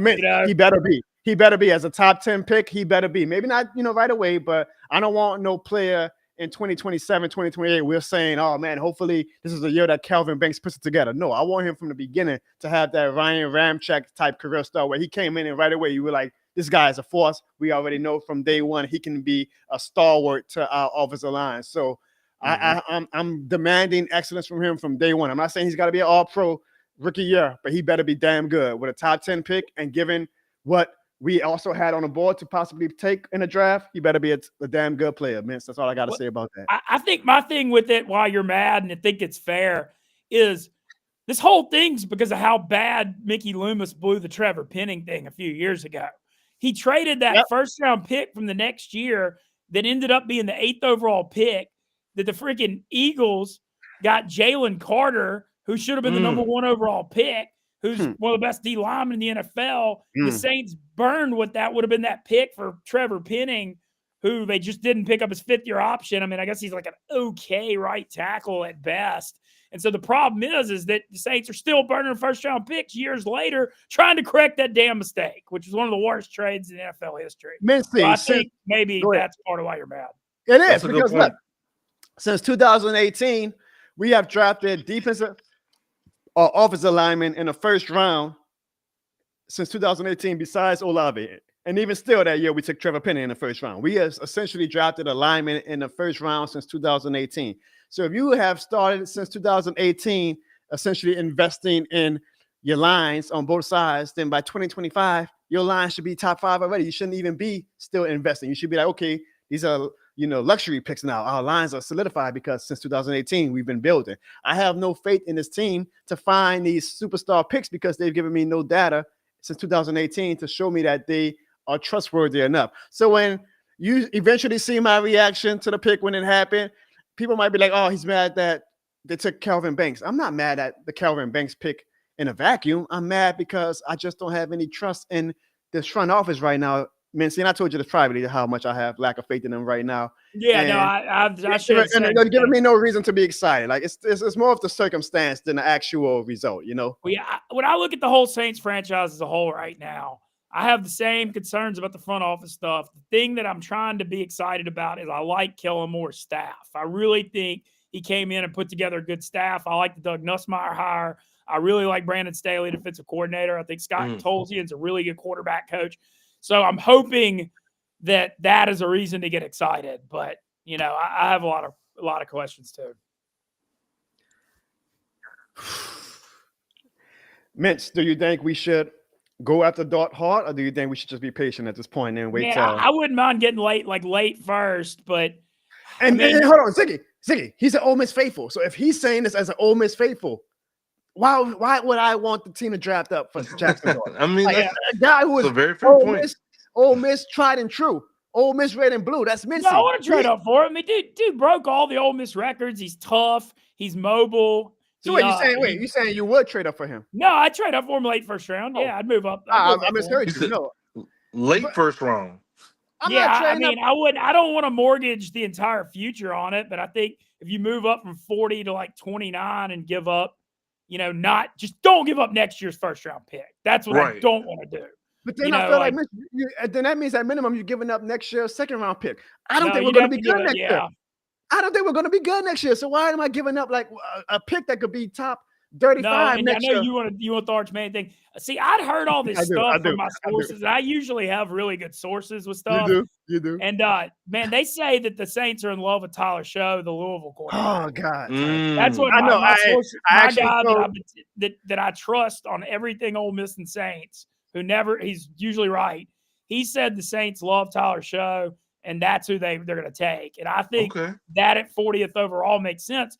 And he's like a pro-style quarterback, but, dude, he's made of glass. He's 25. He only got through one college season. The dude is so old that he was Justin Herbert's backup his freshman year at Oregon. Damn. Played Oregon, Texas Tech, Louisville. He had a pretty good year at Louisville last year. But, man, I don't know. I got more questions than answers there if that's their out the Saints go. And I'll tell you one thing, Jono. You think the fan base is pissed about Kelvin Banks? They go with Tyler Show as the quarterback with Rattler. People are going to be pissed then. He's going to have to really prove it. I'll say this. I actually think I would prefer Tyler Shuck at 40 over Jackson Dort at 29, even though I think Jackson Dort has the highest ceiling. I know what you're saying. Mm-hmm. We're all sick of Mickey Loomis trading up and more. Exactly. And I don't think we're going to be good next year. I'm like, I do not want to trade away future assets, for if Jackson Dort even is Baker Mayfield. I mean, do I want to give up a top 35 pick for a Baker Mayfield? I like Baker Mayfield, but no. I mean, I'd rather just keep reaching for the skies for a star quarterback and not a middle of the pack Baker Mayfield type quarterback, if that is going to be Jackson Dort's ceiling. I wouldn't be excited about Tyler Shuck, don't get me wrong, but I would rather keep my draft picks and take a swing on him then than to give up a draft pick and go for Jackson Dort when I don't know just how big of a talent and potential level both of these two are. I'll tell you the one that would be interesting that everybody's hating on that I'm interested in is Jalen Milroe. And everybody's been hating on him in the process. But the thing with Milroe is he is lightning fast. And if he's playing those home games in the Dome, his running ability will be unbelievable. And you can go take a look at the 2023 SEC championship tape when Bama beat Georgia, and that was the best, one of the best Georgia teams. He beat them by himself with his legs. And if Kellen Moore is the quarterback coach he's supposed to be, can you design an offense running like RPOs that cover up some of his weaknesses and feature his legs? Like, if the Saints do take him, everybody's going to crap on it. But I actually think that they could be better than people think. I even told you on your show today, Mincy, Wake Up Mincy. Make sure everybody go follow Wake Up Mincy on all platforms. I say at least with Jalen Milroe, even if he winds up not being a good player at quarterback, he still has enough like crazy physical attributes that you can get a little creative with him and maybe turn him into, if he's willing to do it, a Taysom Hill type role where you can put him at different positions and get some type of value out of him. So I would not be mad at Jalen Milroe. So you think he's like more like an Anthony Richardson? Exactly. Yeah, kind of. He's not quite as big. He doesn't have he does have a strong arm, maybe not quite Richardson's level. But Milroe throws a good deep ball and he can run, but he's like very inaccurate on intermediate passes and stuff. Like he's not polished at all. And he also played for Kalen DeBoer last year, who developed Michael Penix and he actually coached Jake Haener too, another guy the Saints are familiar with from Fresno. And I think DeBoer is a real good quarterback developer. And so the fact that he couldn't develop him more maybe is a red flag a little bit. Ooh. Mincy, we really want to thank you, man. We have dude, you did. You never, man. You come on the show. We have now over 2,000 people watching across all platforms. That is, of course, as always, the Mincy stimulus that we always brag about. And we can see you in the background of your Boss Stew Studios. So this man is at work, y'all, and taking time out of a busy night. People say I work. I don't know. People always say I hardly work. Mincy, what I always say, if you ain't got haters, you ain't popping, right? Like you want to have. Dude, I got plenty of them, dude. The list is a mile long. Like you said, they're not here. Hey, Yeah, no. Hey, man, them paychecks keep cashing. We good. Hey, I love it. We good. That's this shit more than the game. That's for sure. All Yeah. right, Missy. All right, the final Oh, question I yeah. have Hey, for you, I'll Missy. if the Saints do move back in, I'll come back on after. All right, but I do have one last question for you, Missy, and I'm gonna let you go because I know you got a Yeah, lot you're of. good. I know you got a lot on your plate. Okay, so now we got Kelvin Banks with the number 9 pick. You say that you were pretty optimistic, at least, about Kellen Moore and his staff. Give me, I guess, because Ziggy's already always going to be glass half full no matter what. But with that Kelvin Banks pick, just give me some type of hope that, oh, you know what, Jonathan, it's not as bad as you think. This team actually is moving in the right direction. And it's not going to be a bottom 5 team next year, even though being a bottom 5 team might be better for us in the long run. But is there any hope? Do you really believe that? There's hope, but this quarterback situation's got to get kind of figured out. I don't believe in Spencer Rattler. And look, don't get me wrong, it wasn't his fault last year because he was playing with like all backups and like basically guys off the street. But I don't think he's an NFL quarterback. So they got to do something about the quarterback position. But having said that, Fuaga, Banks, Ruiz, McCoy, Penning should have a good O-line. Need more difference makers on defense. I mean, I think Brian Brees is pretty good. I don't know, man. I'm not very optimistic either, but I do hope the staff's good. I mean, hopefully Olave and Shaheed will be healthy, but I'm not very optimistic either. I'm not gonna lie. Yeah, well, you know, the things that we've been hearing, it makes sense. But we hope for the best for Kelvin Banks, and we definitely welcome him into the Who Dat Nation. Even Did though you see? Hey, but real quick on Banks, did you see the video about his bait when his? I saw a tweet about it. They're like throwing his baby around. His baby awesome. was like puking. That was as an upcoming dad, I'm like, okay, that probably might win me over just on him from a personal level. Like that's probably a real awesome clip that he's always going to remember. So, like I said, I know you're going to be chunking your baby around during the Saints games. You already know. Yeah. Well, I don't know. I feel like it's going to be child abuse at this point, man. See how low we feel about the team, but we'll see about that. But I did for all the disappointment I guess I had with Kelvin Banks, I am very welcoming and excited for him to have his career start in New Orleans, and I wish him all the best. I just am going to demand excellence from him as a top 10 pick. So the problem is he can be excellent and he can still suck. I'm a fair exactly, but I'm a fair man. The problem is that he can do his job really well. Right, no, that's fair. We have so many other problems. I promise you this: I'm a fair man. Like if he's an all-pro player, I'm not gonna like whenever I do hop on Mickey or whatever, like for us still being a bad team, if we are still a bad team, it won't be because of Kelvin Banks. I would give him his credit. I'm a fair man. I always give him his credit when he hits on stuff, but he just hasn't hit on a lot of picks the past few years where, you know, it makes it to this big tornado like the Kelvin Banks I'd thing. still rather take Kelvin Banks than some defensive end like a Davenport or Peyton. Yeah, that's what we just like the Shamar Stewart who went to the Bengals 17th overall is that exact same like freak athlete, no production. But the Bengals are in the spot where they can maybe guys who produce on the field. I don't care if you win the Underwear Olympics. You know, if you're playing college football and you're gonna be a first round pick, you damn sure better be good on the damn field in college football. Maybe I'm you on that. Mintz, we appreciate you, man. We will have you on the show at some point, like as an actual guest. Man, dude, not just draft talk. Jodo, you know where you stand with me. I ride or die with you always. You're one of the most unique that's people love right there. I've ever met. Period. For him to have the platform that he has, and for him to be like as open to little old me, like that means the world to me. So, Mitch, you know, I got mad love little for you, no man. more, man. You know, you can say the little old me thing, but like you built something, man. You got a unique. Your people go die hard ride with you. You got a really good thing going. And I don't know.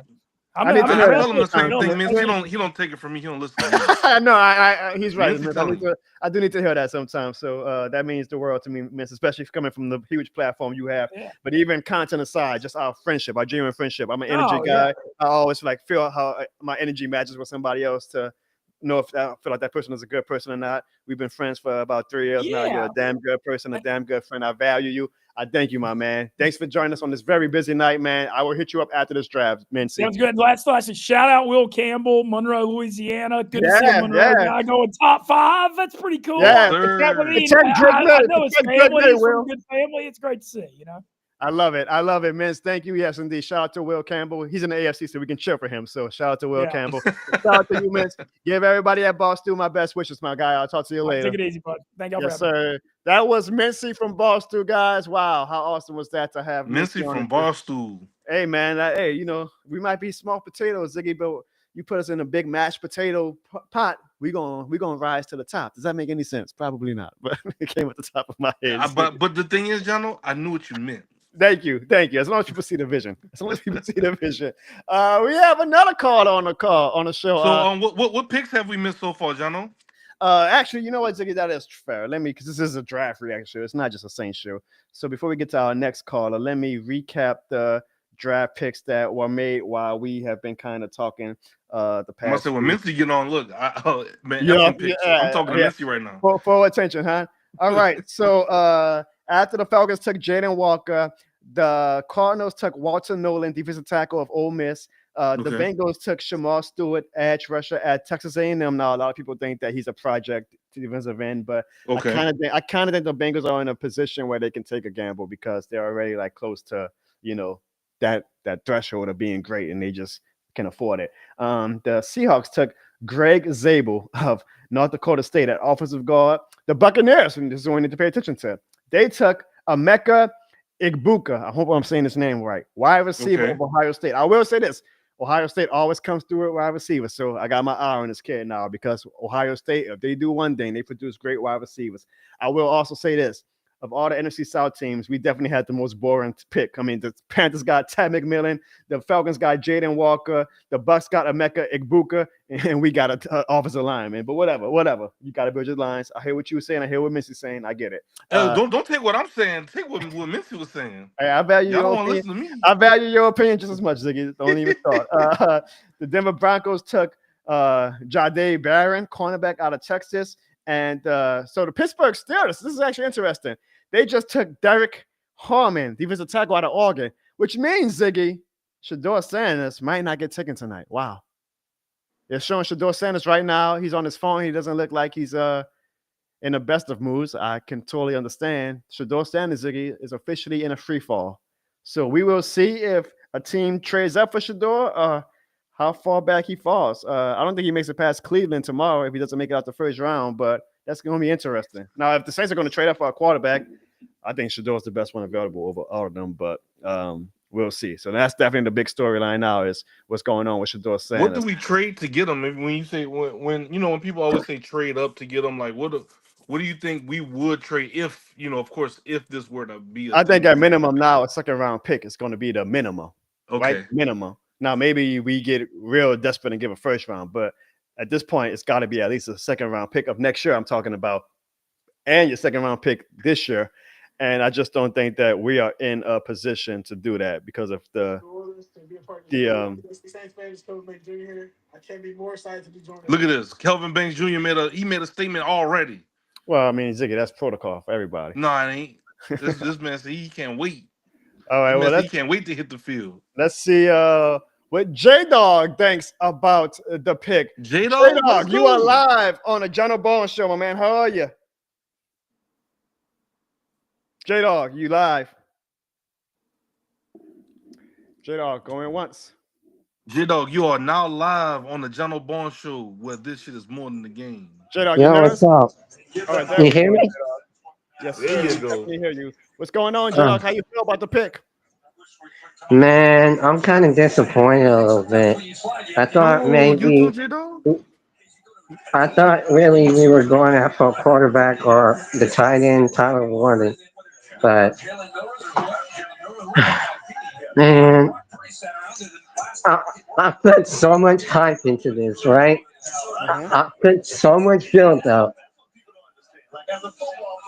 And we took our offensive lineman. I feel the same way, J-Dog. Yep.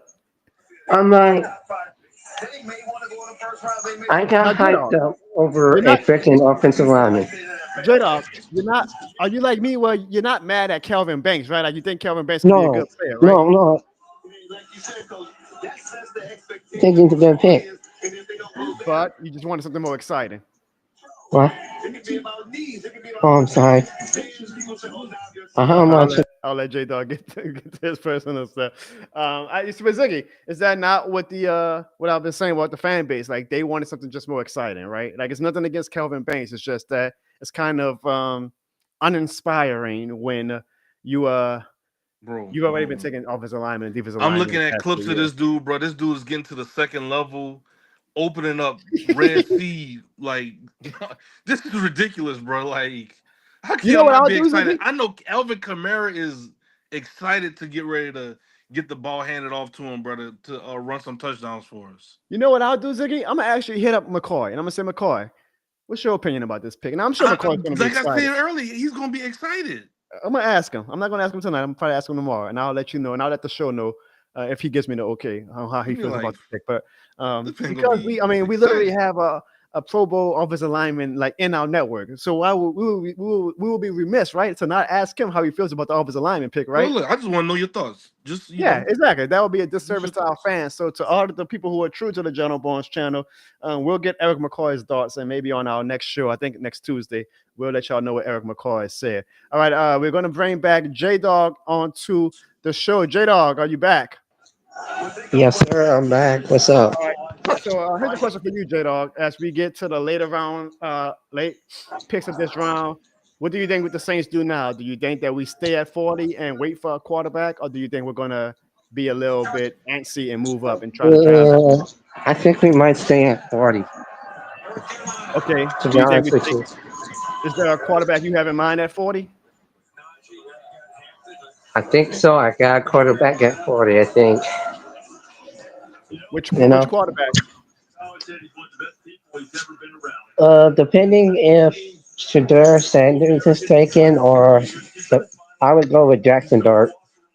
Jackson Dog. All right. Well, we will see. Would you be excited about either one of those picks, J Dog? Oh yeah, definitely. Okay. Okay. So would that rejuvenate you a little bit if they want to get one of those quarterbacks still? Yeah, I And just it might work out. J Dog, like if we want to still get in Jackson Dog or Shedeur Sanders, like it might work out. Well, like, hey, okay, shoot. Okay, maybe we didn't get them at the early pick, but we still want them getting our guys. So hey, sometimes the football guys bless you like that. So maybe we should be a little more patient, J Dog, and see what happens. yeah. I guess it was disappointing because of all the build up. Like Yeah, I get you. But I'm you think like, that there's still a chance of being able to rejuvenate the fan spirit, right? right. I All right, understand. It just all right. And final question, Jada. Does the pick of Calvin Banks make you feel any more optimistic about our 2025 season? Or are you still like, yeah, whatever? a little bit, not that much, but So you're just I not don't as know if excited. I Not as just think excited about it, right? I'm all right with it. It's just the fact that we could have gone in another direction, you know.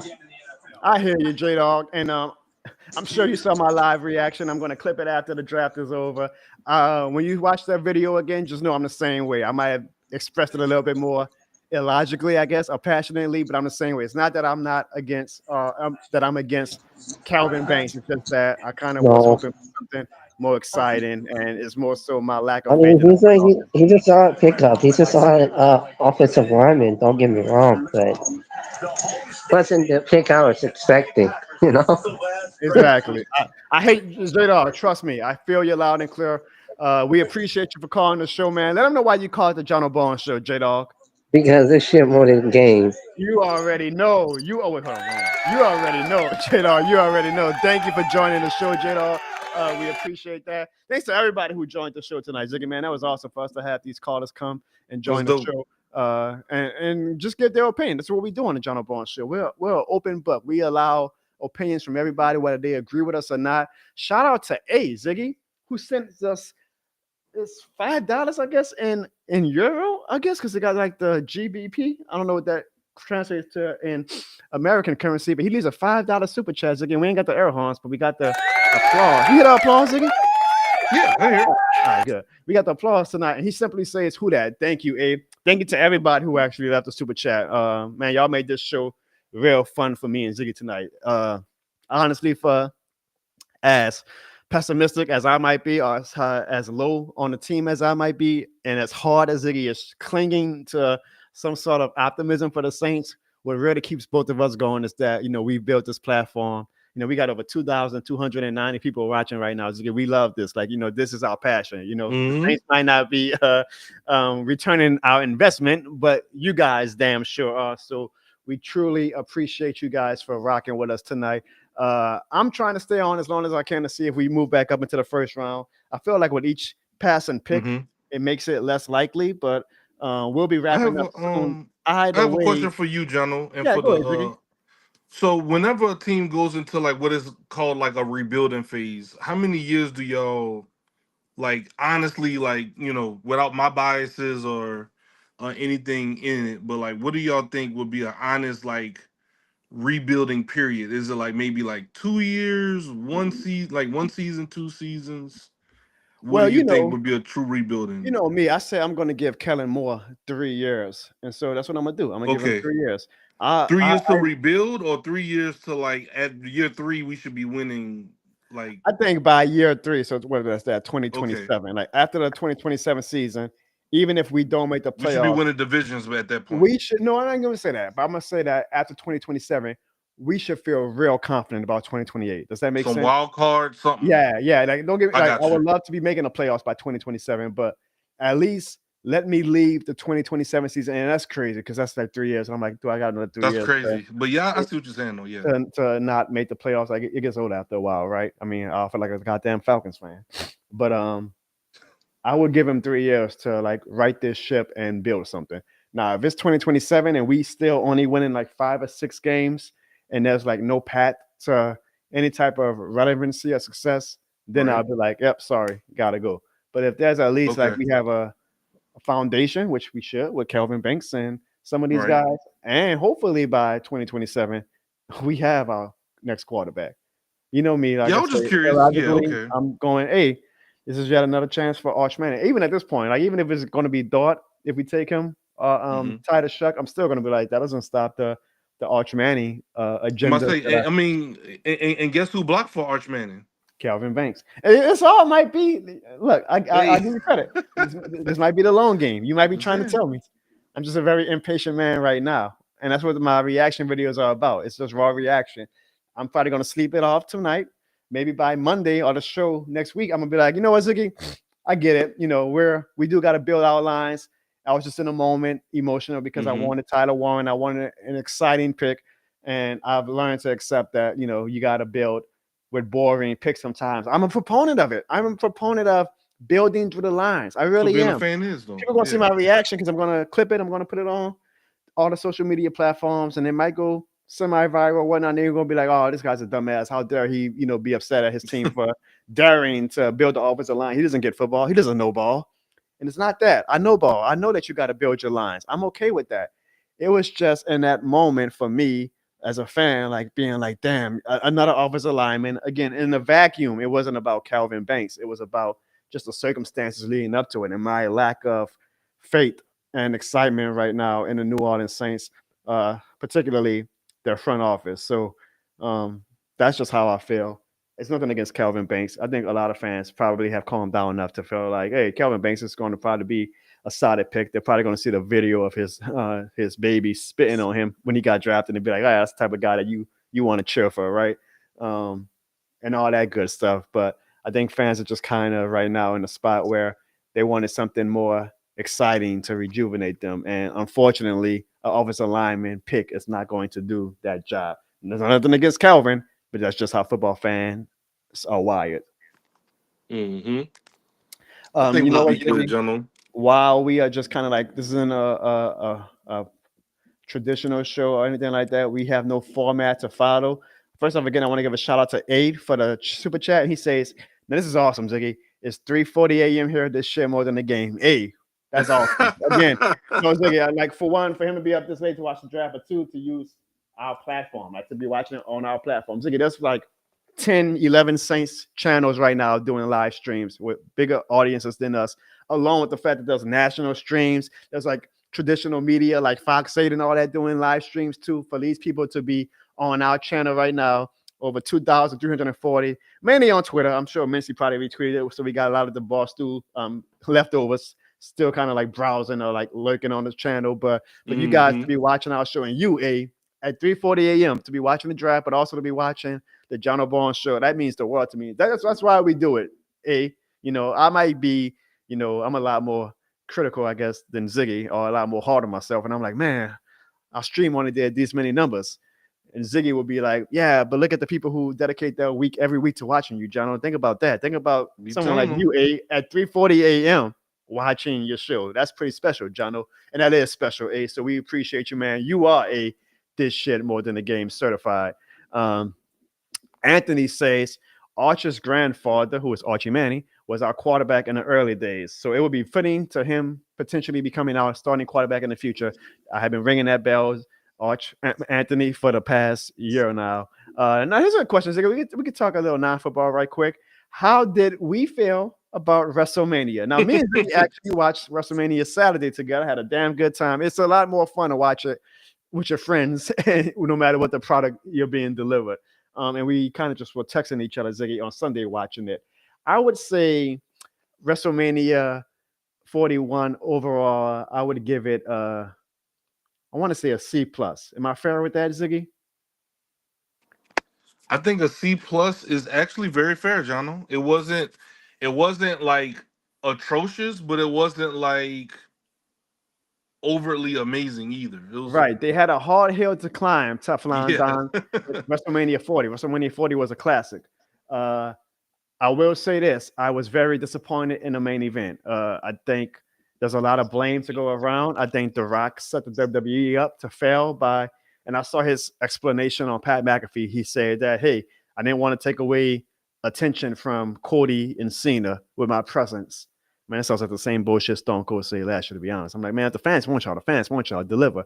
But also, I don't see how you can be a part of such a big moment in wrestling history by being essentially the catalyst to turn John Cena heel, and then you just go AWOL. Like, he didn't show up for the rest of the WrestleMania season. And that just makes no sense to me. that to me, I don't know. That's like, Scott Hall and Kevin Nash helping Hogan turn heel with NWO, and then Scott Hall and Kevin Nash say, oh, we're not showing up on WCW no more. We don't want to take the spotlight off of Hulk Hogan. No, like, you are a part of that moment, so fans are going to be wired to think that you are involved in this storyline. It made no sense to me. And then you bring out Travis Scott, so now the fans are really thinking you about to come out because Travis freaking Scott randomly comes out. Part of he was part of that whole incident. Is technically the reason why Cody Rhodes is no longer the champion is because of Travis Scott, and it felt so flat. In a moment that should have been historical for John Cena becoming a 17-time champion, it felt like the Saints pick. Underwhelming, Ziggy. It was underwhelming to me. I was like, I would rather had John Cena stay a good guy, win it the 17th championship, and the fans like give him his flowers and like a special moment. Like, wow, John Cena did it, but not to do it. And the way he did it as a heel and it fell flat, I felt bad for him, to be honest, because I felt like it was a wasted moment in wrestling history. Yeah, I'm a big Rock fan. Rock is one of my favorite wrestlers, along with Booker T. If we talking about WCW, but The Rock was definitely one of my favorites growing up, and I'm gonna have to call a spade, man. Rock definitely left us hanging for WrestleMania. At least that's how I felt. I felt like it's like when you start. I don't know. It's like you didn't get closure. It's like he teased something, and then we never got to see the end of it. It's just not good. It's not good booking, and I think that he can try to talk his way around it. He can try to talk in circles or try to, pass the buck on whatever the reason is. But bottom line is the story didn't pay off and it wasn't good, Yeah. And I believe Cody and John Cena deserve a little better than that. How come you can't be that fair or that critical to the Saints whenever we do decisions like that? Because it's not really like a bottom line. It's with the Rock, it's just blatant. With the Saints, we're still building towards something. We still have pieces. Yeah, we're enjoy the ride that Mickey Mouse and Kellen Moore is taking us on, huh? Yeah, we're still rebuilding. We got Kellen Moore in. We got rid of Dennis Allen, like everyone wanted. We got rid of Dennis Allen. We brought in Kellen Moore. Mincy just said he brought in his staff, so we're building that foundation right here. So this is a foundational a year. I'm kind of hoping that we have kind of like that quick resurgence like the Washington Commanders. They were kind of in a rebuilding phase. Then boom. I mean, you got to draft a Jalen Daniels for that, but I hear you. Yeah. So, but they had pieces before they got Jaden Daniels too. So you see what I'm saying? They ain't just get him and then didn't have wide receivers to throw to, didn't have an offensive line, didn't have a coach, didn't, so all that was already there. Jane Daniels was that last missing piece. I hear you. I hear that's fair. That's actually fair. I would give you that. Yeah. The Packers just made their pick. They took a wide receiver, Matthew Golden from Texas. It was a pretty cool moment. Because the draft is in Green Bay, so he kind of looked like he just gave like a little promo. Like the wrestling fan came out of him almost to the fans in Green Bay. So that was a pretty awesome moment. Imagine that. That's kind of like my biggest wish to get like to be. If I ever get a moment in life where I'm like in a stadium, a stage, or whatever, where I got thousands and thousands of fans like at the palm of my hands. I would never ever fumble that opportunity. I hope that God gives me that opportunity one day. Like, you see these WrestleMania entrances, and I'm like, man, I would love to do that. I would just love to have that one time in my life. Like, just come do out. An entrance. The fans are like, that shit more than it. I would take that shit to the bank. So, or you do like Seth Rollins said, you start the phrase this shit, then raise your mic up. Yeah, exactly. I pray one day I get that opportunity. I would not fumble it. I promise you that. Content gods, I would not fumble it. So we are now on pick 24, Ziggy. Thank you what to did everybody. Shedeur Sanders do? What did he do wrong? I'm okay. Like, I think some of it might be the Deion Sanders thing, which is weird. This is not good. But also, like, I've seen worse quarterbacks, I guess. Because Travis Hunter, he got picked. right. Like, I've seen teams reach on quarterbacks who did not have the resume, I guess, that Shedeur had. So why is Shedeur falling? Like, he can't. I understand. Wasn't he like in the running for like Heisman? He wasn't like a finalist, look, but he was don't in the get me running. wrong. Right? Like, I know come draft time, you can talk yourself out of a quarterback. Like, okay, you find every negative thing about a player. But quarterback is such a valuable position that I am shocked that suddenly Shedeur Sanders is where teams are this man about drawing to the line in the sand and saying, yeah, he's not. I don't get it. Either they get ready to create a villain like not he the about to have first a time we massive chip saw on his Lamar shoulder. Jackson get picked at what I think it was at 28. Like sometimes these teams overthink themselves. So you know what is going to happen though, Ziggy. I'm just be transparent. It's going to start a conversation about black quarterbacks not having the same grace. Well, I mean, they can't say that because Cam Ward didn't he get picked? Cam Ward. True, no, that's true. But also, then they go. I mean, this is how people work. Like they're gonna say, Lamar Jackson had to wait, and he was a Heisman winner. Shedeur Sanders had to wait; he was a Heisman finalist. Like, why? And they're gonna come to the conclusion, oh, it's because he's black, and because of the Deion Sanders factor. I'm not saying that's what I believe. I'm saying I can see the dark pieces being written right now, and they're just waiting for this first round to end so that they can hit the publish button on it. I don't know, because I feel like he showed enough to at least be a first round pick, right? Like, I don't believe all of these teams have the quarterback situation figured out. But maybe because at this point, I'm like, maybe we got caught up in a Colorado hype and hoopla, and he was always a second round quarterback, and we just got caught up in a blitz of Colorado. Okay, that's also another. See, that's what I like. That's one thing I do like about how we. Houston just traded the pick to New York, so that's definitely going to be Jackson Dart. So it looks like the Jackson Dart dream is officially about to end. Hold on. What you got, John? What we got?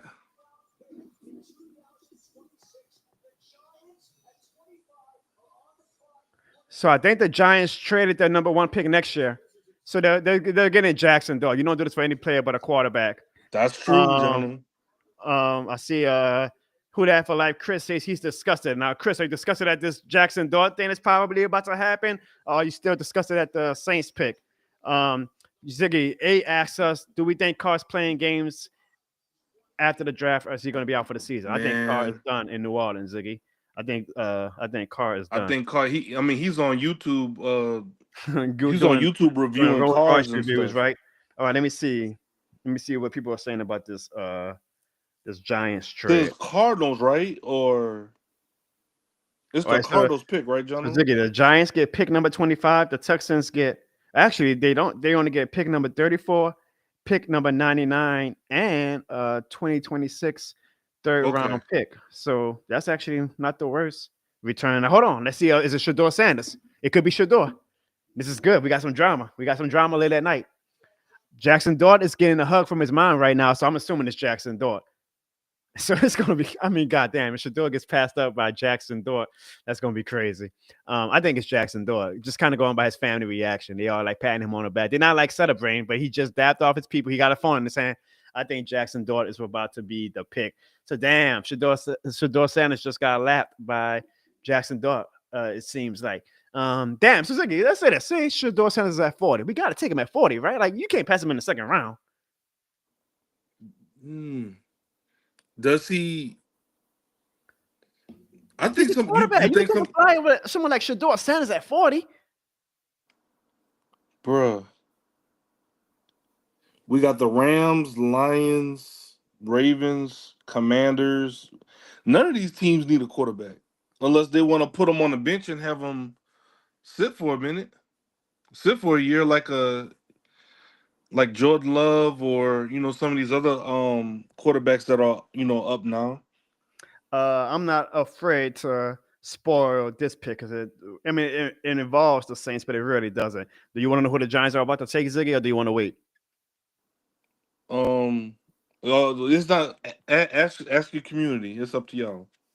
I think the community is kind of like clicked out right now. They're not even okay. in the Well, chat. They still watching. They still watching. Don't get me wrong. They still watching, but they're just not as active in the chat. Oh, well, do you think who they picking, bro?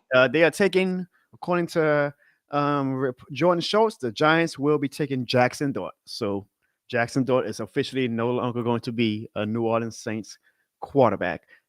Which means that now the best two available are Shedeur Sanders and technically, I guess, this Tyler Shough kid.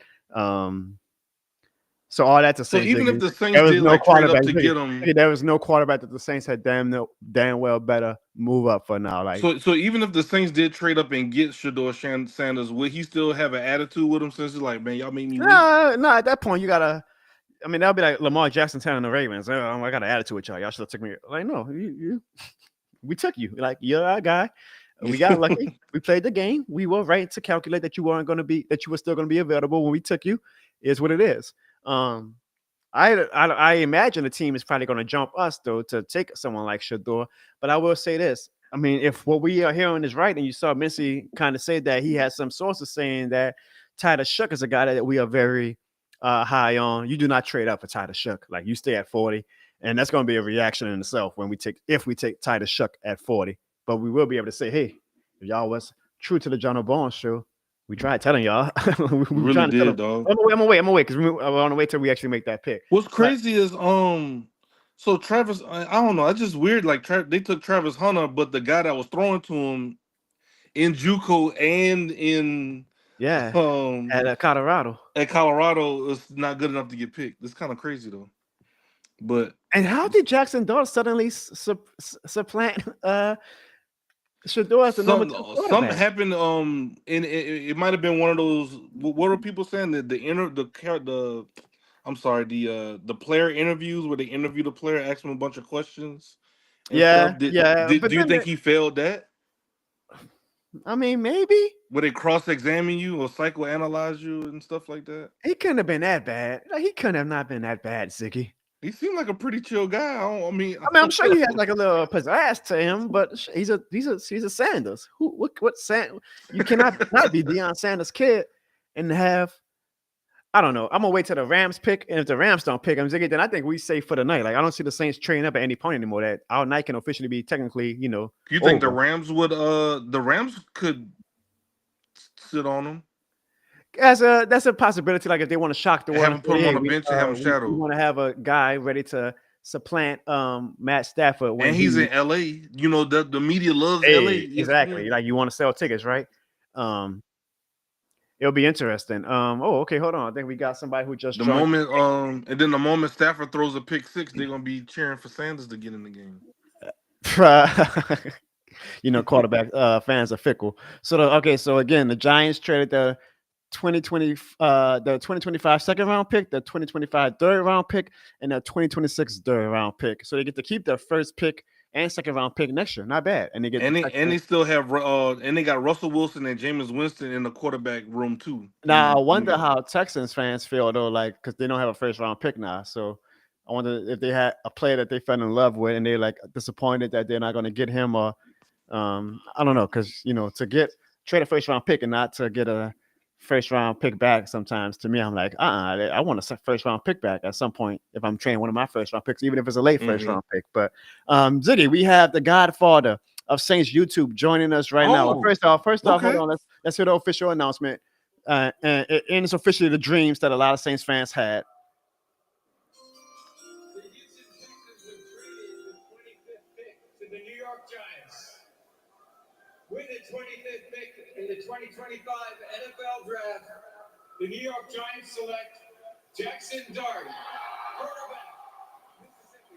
So a good question, Ziggy. We'll get to this after Jerry's call. As you say, Russell Wilson, Jameis Winston, now Jackson Dart. How long does Jackson Dart wait before he is the guy? You know, do they send him a year, or do they say, "Nah, we want you to be the guy right away"?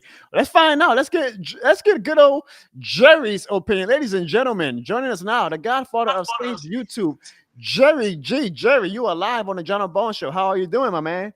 What is good, Jono? What is good? Jerry, it's been about an hour and a half now since we made our pick. I've calmed down a little bit. Like a lot of fans, I was not thrilled that we took another offensive lineman, but I also understand the pick. Jerry, I have not had a chance yet to kind of like scour Saints YouTube and Saints Twitter and whatnot, but what was your reaction to that pick? You know what? You know something, Jono? And I was telling everybody else, good to see you and Ziggy and everybody in the chat. What's up, bro? I like the Kellen Banks pickup. Okay. Because I'll tell you why. Because recently Ramczyk retired, so it was not a big pick that we need, but it was definitely a necessary, especially on the offensive line. So I'm not mad at the Kellen Banks pick because I know everybody was looking for Shedeur to be picked, and now you ain't got to worry about Jason Dart because he just got selected to the Giants. So now they got 4, but I like the pick that we picked up. I really did, because you're gonna need some help on that offensive lineman anyway.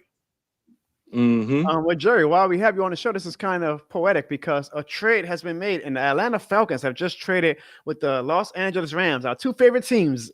Jerry, Atlanta Falcons are back on the clock, and they are about to make a pick. Damn sure it ain't gonna be Shedeur Sanders because they are in Michael Penix mode. I hope not. I hope not, because the Falcons, they already got Penix. So they don't need another quarterback. The Falcons traded pick number 46 in the second round. They traded pick number 242 and a first rounder. So see, Ziggy, that's why I'm a little confused with the Texans, because I'm like, if I'm trading a first round pick, I want a first round pick in return. The Falcons just traded their 2026. So they got two first round picks. So now the Rams have the Falcons first round pick next year, but the Falcons get 2 first round picks this year technically because they're about to make their next pick. So whoever they pick, they must have a lot of faith, and I'm very interested to see who the Falcons take. It's going to be hilarious though, Ziggy and Jerry, if the Falcons suck next year and they're not going to have a first round pick to get excited for, because that would be typical Atlanta Falcons. Falcons, right? That's not going. That ain't never going to change, Jono. We already know. And actually, I have the spoiler alert. So the Atlanta Falcons are trading up for, drum roll, Tennessee defensive end James Pierce Jr. And they are excited in the Atlanta Falcons war room. Terry Fontenot. Oh, they beefing up that defense. And I'm sorry, it's the Falcons. Like, I can't take this franchise. Linebacker and a defensive end. I can't take this franchise serious, bro. But hey, Jono, real talk on that offensive line that we just picked, lineman we picked up. I'm happy about that because look what the Falcons are doing right now. They beefing up that defense. Yeah, true. So it's a good reason why the Saints went ahead and got an offensive lineman, because you need some help with that offensive line. Now with Banks and Fuaga and McCoy and you need that help, because Jerry, the NFC Jerry, South, go ahead. No, I'm saying because the NFC South is going to be crazy. I mean, look what the Panthers got. They got T-Mac. Look at what the Buccaneers got. They got Abuka from that wide receiver from Ohio State. Bruh, it's going to be crazy. Ohio State, they was in the finals, right? They was in the championship game. Yeah. Jerry, you are one of the few fans though, because so Jerry, how many streams have you watched tonight? A lot.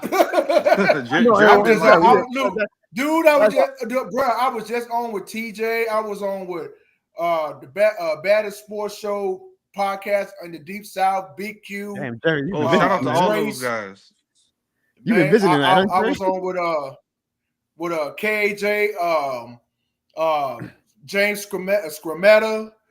I was on with WD and chat line with CB and WD.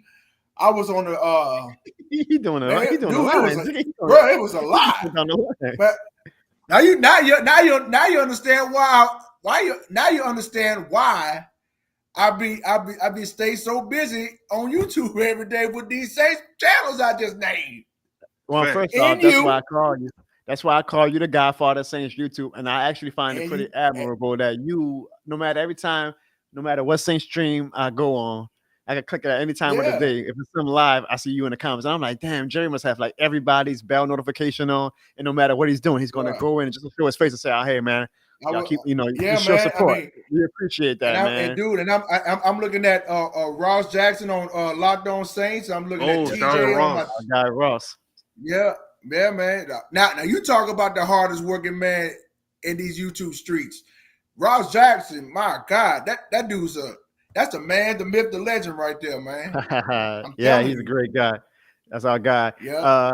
Sure, we appreciate you, Jerry, because like you said, all of these people are streaming tonight, right? All the Saints content creators, all the NFL content creators, and for you to take some time.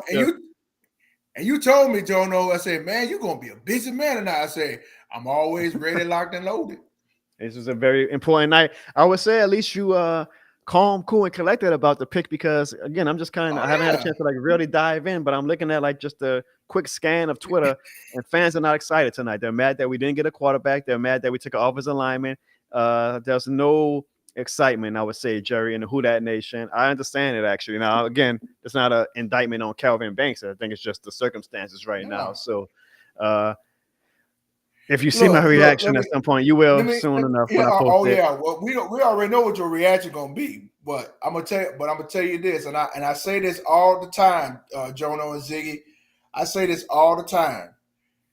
All these Saints fans, you got different type of Saints fans out there. You got some that love what they see. You got some that don't like what they see. I mean, that's the passion of a Saints fan, bro. I mean, right. Whether they like the pick or they don't, you gotta accept it and move on. And see people, and I get it that they're talking about, oh, I didn't like this pick. Oh, I didn't like that pick. We could have got a better draft pick than that. We could have got this, that. Like, talking about me, Ziggy. He's talking about me. No. I'm saying they're different. But see, Jono, you keep it real. You keep it real, because whether you like what you see, you excited about it, and what you don't like, that's when you get your reaction big time. And that's why and you talking about passion. You passion yourself. And look at Ziggy. And he stay on the positive side until something. And then Mincy came on and said the same thing I was saying. Jerry, you missed it. What's that? Yeah, we had Mincy from Boston Sports, Jerry, and he was essentially saying, kind of like what you and Ziggy was saying, like, hey, it's not exciting, but you got to build the foundation of your house if you want to have a nice house. You ain't gonna have a nice house without the foundation not being rock solid. Exactly. So, exactly. So, I mean, I know, but then you kind of just look at the Panthers and the Bucks tonight and the Falcons, and you see all these exciting playmakers you would think are going to be playmakers, and you're like, damn it, there's never going to be a Kelvin Banks highlight, and he might be an all-pro. Actually, he better be an all-pro within 5 years, but you're not going to be in the rush to go YouTube Kelvin Banks highlights. I mean, he's offensive lineman, which is fine. Well, I don't know. The highlights that they showed when he got drafted, that man was pancaking some people, bro, opening up some lanes for those guys, bro. And look, my guy, shout out to TJ Jones. He said, my guy TJ. The dude's just. I checked out some of his highlights. I checked out some of Banks' highlights, and they were pretty good. That's what I'm saying. I think it'll be good though, Jerry. You just gotta give just got to give it time to to develop. I don't That's know, Jerry. You said there we you go. said we were going to win like 10 or 11 games this year anyway. So you was already going to be positive. That was Get out that, my face, Jerry. bruh, Get out my face, bruh, Jerry. that was You was Jono, looking at a positive Jono. control. We're gonna make y'all a new tag team for WrestleMania 42. That was just a guessing game. That ain't even real. Ain't no guessing game. You was to get a positive patrol. That's our new tag team name. Ladies and gentlemen from New Orleans, based in New Orleans, Louisiana, the Positive Patrol. Yeah, I'll take that. But I don't see us winning like 10 or 11. I see us probably winning like 8 or 9. That's true. Jerry, I kind of feel like this is all setting up for us to get Arch, so it might be a good year for us to only win like 4. Let's just see. Games. Let's just see. Well, Jerry, our quarterback now, Jerry, looks to be either Spencer Rattler or I guess Tyler Shuck is the next guy in line. Or Derek. So how long Derek Carr supposed to be out? Man, Derek Carr ain't coming back. He don't need to come back, to be honest. Man, Ziggy, you might well hang it up, bro. He ain't coming back.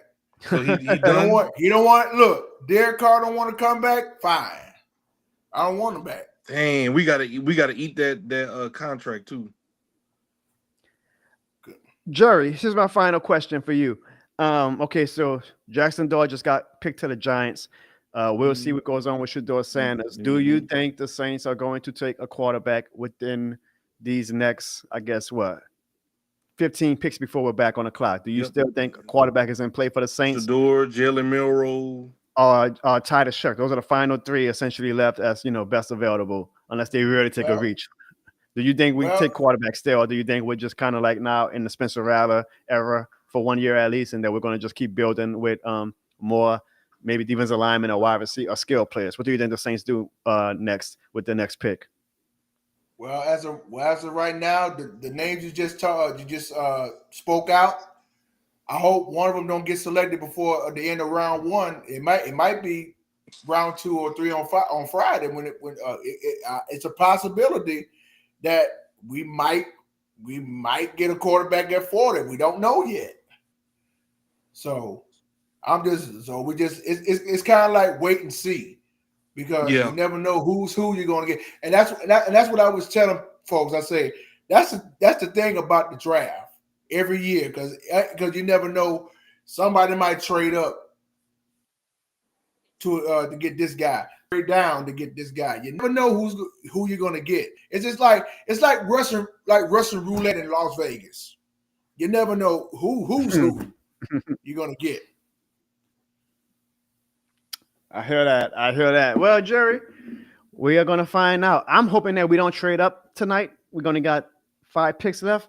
But hey, if that puts us in position for a quarterback tomorrow, guess what? I will have a video ready for you guys, and I'm sure we're all going to be in lockstep tomorrow night watching round 2 and round 3 of the draft to see what the Saints do. Jerry, we appreciate you for calling, man. I know you're a busy man. You probably got like 5 more Saints streams to go on tonight, but guess what? There's only one stream. Some of them are already wrapped up, and some still going on. I mean, Dolphins still going on. Me and Ziggy got maybe like 20. Me and Ziggy got like 20 more minutes, and it's kind of be bedtime for us because I was just trying to stay on to make sure we didn't draft the quarterback again. But let them know, Jerry, of all the streams you came on, why you came on. One other thing, a couple more things, Jonah, before I get off. I don't know if we talked about the training camp being back in Metairie this year. I didn't talk to you about that, did I? You did not. Well, it is official, because if you watch the NFL owners meeting, I think a few weeks ago, when Kellen Moore was talking about the Saints' possibility that the Saints will be having training camp practices back in Metairie this year. Now, it's kind of interesting.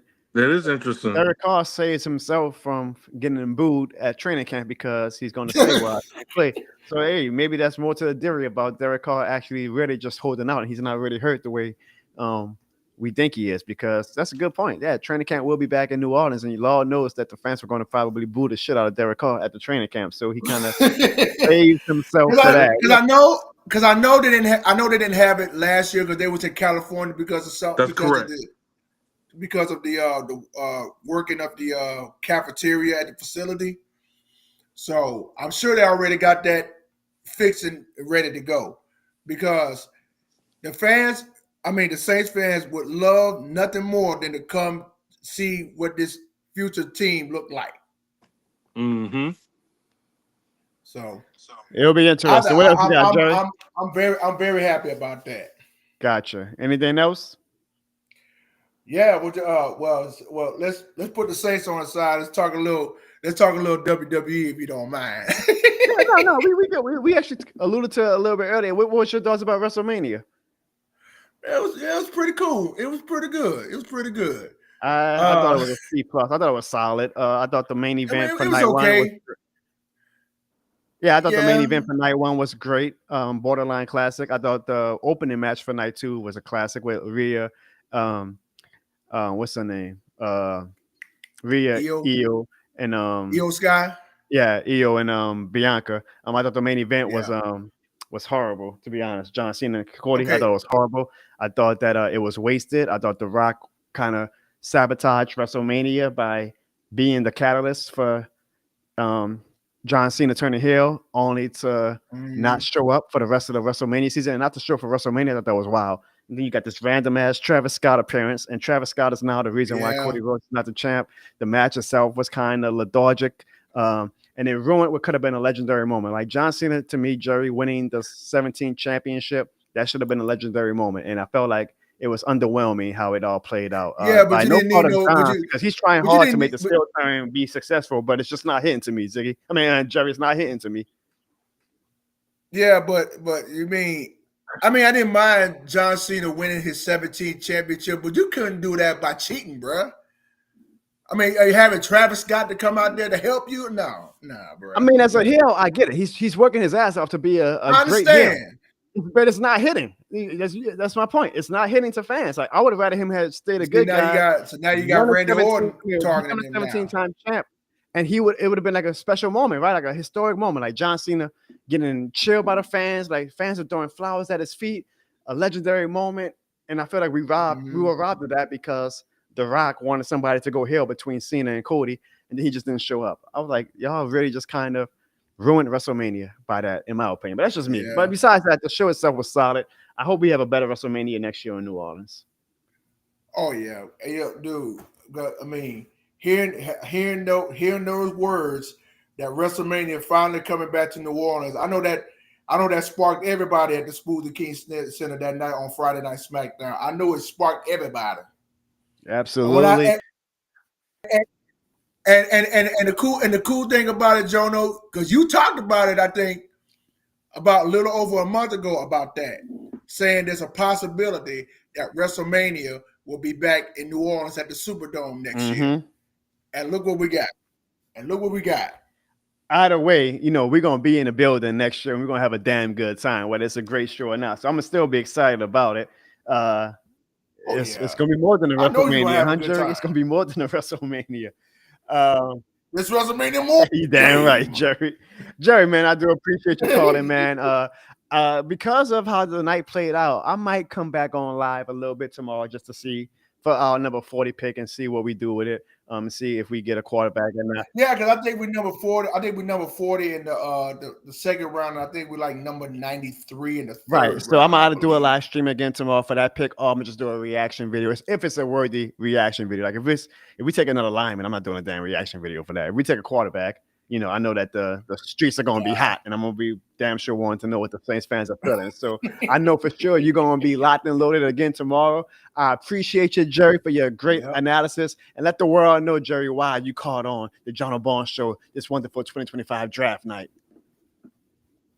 Because this shit more than a game. You already know, Jerry. I love you, my guy. Appreciate you, my man. Looking forward to talking to you in the future. Okay. Yes, sir. You be blessed, sir. brother. Thank you to Jerry, the godfather of Saints YouTube, man. We appreciate every single body who called tonight and every person who was a special guest tonight, including Mincy and my guy, of course, the Taysom Hill of the John O'Barnes Show, producer, moderator, co-host Ziggy. He had to step away for a little bit. I don't know if he's going to rejoin the show tonight, but no worries if not, because we are kind of in the twilight of this draft stream. I made it this far. I'm going to keep going, even if I'm talking to myself at this point. I see the chat is kind of dying. I'm imagining a lot of Saints fans have trickled off to either bed or to, other avenues of entertainment. They don't want to see me ramble about who the Washington Commanders take with the number 29 pick. But if you are watching, I know we got 16. Thank God for those 16 watching on YouTube.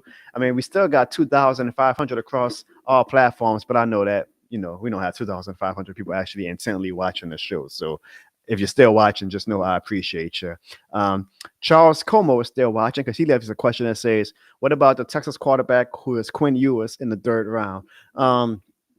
Once you reach 3rd round status, Charles, I don't care what quarterback we get. Like, if they think that guy has potential to be a star, then yeah, like the 3rd round is kind of when, you are more than welcome, in my opinion, to take a flyer on any quarterback. I mean, shit, even at the number 40 pick tomorrow, if there's a quarterback that they like and they feel like can be, a good quarterback, then I wouldn't mind. I just don't think that any of these quarterbacks left are worthy of a 1st round, especially with Shedeur falling. I don't see any of these other teams jumping up or who are currently making their picks, which is the Commanders, the Chiefs, the Bills, and the Eagles, taking Shedeur, right? So you can wait on Shedeur tomorrow, and the legacy of us not taking a quarterback in the 1st round continues yet again, which means we set up for Arch Manning in the 1st round.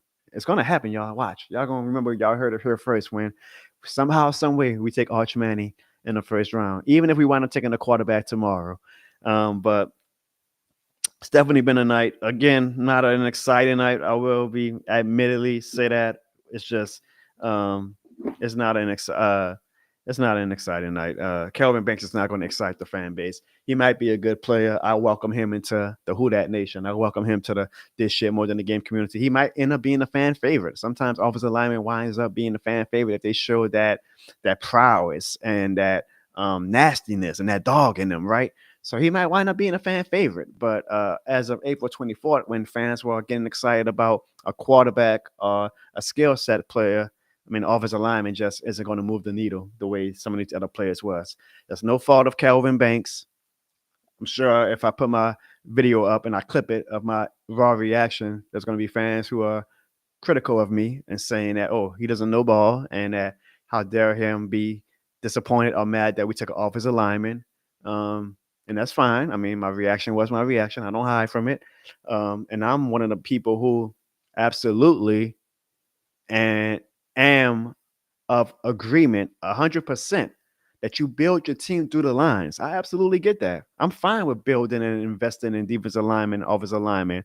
My disappointment, I guess, comes from, and my jadedness comes from the fact that the Saints have not been able to hit on offensive linemen and defensive linemen these past few years. I mean, we hit on McCoy, of course, this shit more than the game Mount Rushmore recipient. We Cesar Ruiz has been pretty solid, but then you look at Trevor Penning, who we traded up for, and I wouldn't call him a bust, but I wouldn't call him a star either. And then you look at our defensive lineman picks, and the fact that every year we're kind of like rotating between offensive linemen and defensive linemen.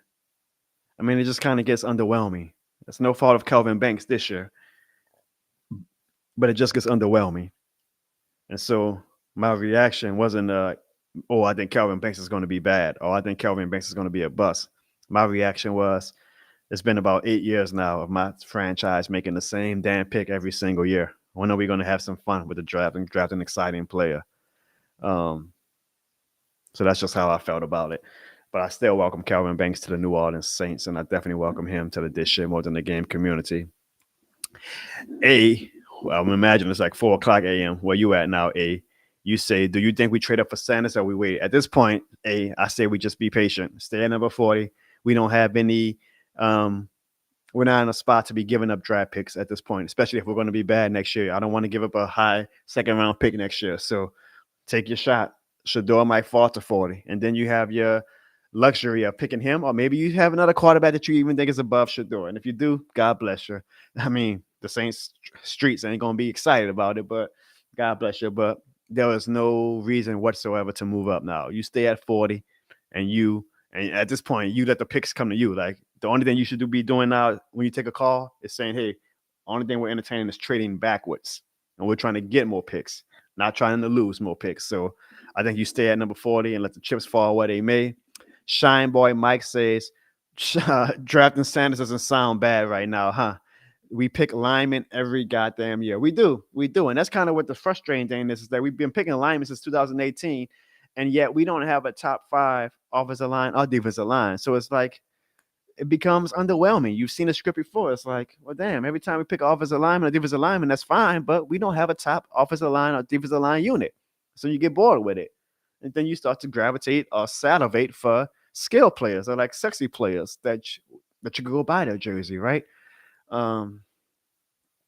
Speaking of, it kind of reminds me, I think I lived out my skit today on how Saints fans are when they are drafting players. Here we go, baby. NFL draft. Nah, I ain't really watched that many college football games this year, but I know a good player when I see one. Bruh, how many draft experts do they add every year? They need to put me up there. I know what I'm talking about. I don't even know how to pronounce his name. Please tell me we did not just draft a defensive end from Rhode Island State University. I didn't even know Rhode Island State University was a college. I didn't even know Rhode Island was a state. According to draftpicks.com, yeah, picks with a Z, this running back from Florida is the best prospect available, so naturally we have to take him, right? Who in the hell did we just draft? Well, this dude wasn't in any of the mock drafts that I read. That pick sucked. Cancel my season tickets right now. The LSU player was right there. Same position and everything. Hey, that was a great pick. Renew my season tickets right now. Actually add another seat to it. Oh, take the quarterback. Take the quarter. Take the quarter. Offensive lineman? I can't go buy an offensive lineman's jersey. Come on, dog. At least draft a Tulane player. Oh, that's a great pick. That's a great pick. Man, you ain't watching it. Don't even start with me, bro. I've been watching this kid all 4 years at Mississippi State. Don't even start. You went to A&M. You went to Texas A&M? Dumbass. And they got the same colors. Sue me. You know, I really like this Zach Lewis kid. He's going to be a future All-Pro in 3 years. Two. With the 28th pick in the 3rd round, the Atlanta Falcons select Zach Lewis, wide receiver. He's going to be a bust. It's his footwork. His footwork does not translate to the next level. Yeah, a bust. According to Twitter, this is a great pick. Wait, but some are saying it's a horrible pick. This guy says this is the best pick that we could have made. And this guy just said that it's going to set the franchise back 100 years. I mean, this team ain't going to never be worth a damn. Yes, baby. Yes, I know that I work at the produce section of the grocery store and these are professional scouts and coaches who have prepared for months for this. But I know talent when I see it. Okay, I like this pick in the 7th round. I'm convinced. Super Bowl. Yes, indeed. Maybe the 7th round pick this year is going to be somebody that gets me to say Super Bowl. We have 3 picks left, y'all. The Buffalo Bills are on the clock. Hopefully people are still watching. I did make a promise. I said that if I got over 5 super chats that I was going to show you guys an exclusive video of how it feels to get drafted by the Atlanta Falcons. And tonight, 2 players were drafted by the Atlanta Falcons. So as we wrap up this show, I am a man of my word, even if people started to trickle off of this show. Let me show you guys how it felt for James Pierce tonight and for Jalen Walker to be drafted by the Atlanta Falcons. I hope the Atlanta Falcons fans are still watching this, by the way. Falcons fans, this is how it feels when you guys draft a player. So if you're ready, are you ready? Let's get it started. The NFL draft is now officially open. Wow, nobody likes that Roger Goodell guy. All right, here we go. Hey, everyone, look, I just want everybody to know that no matter where I get picked tonight, I am honored and humbled to even be able to have the chance to play professional football for a living, okay? So let's make this a great night. All right. That's a solid pick right there. I mean, I think I was better than him, but whatever.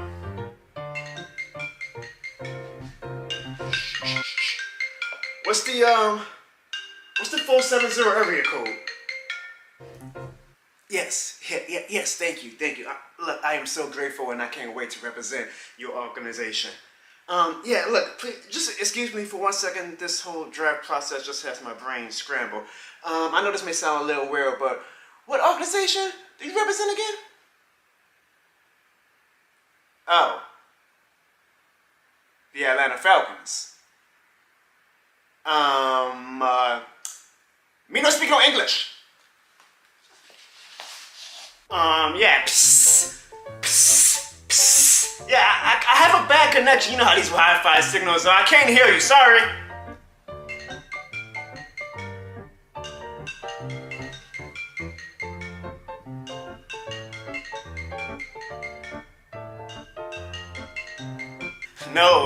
No, Mr. Blake, you got the wrong Jonathan. I'm the other Jonathan. Yeah, the one who didn't declare for the NFL draft. Nobody answer that. Look, please, I'm begging you guys, take me. Don't worry how I got your number, Mr. Kraft. The ESPN cameras are here.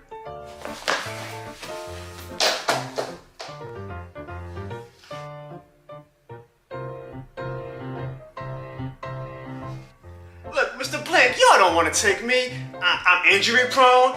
My dedication is low. I think Outcast is overrated. With the 283rd pick in the 2021 NFL Draft, the Atlanta Falcons select Jonathan Barnes, University of New Orleans. Well, that settles it. Looks like I'll be joining the XFL.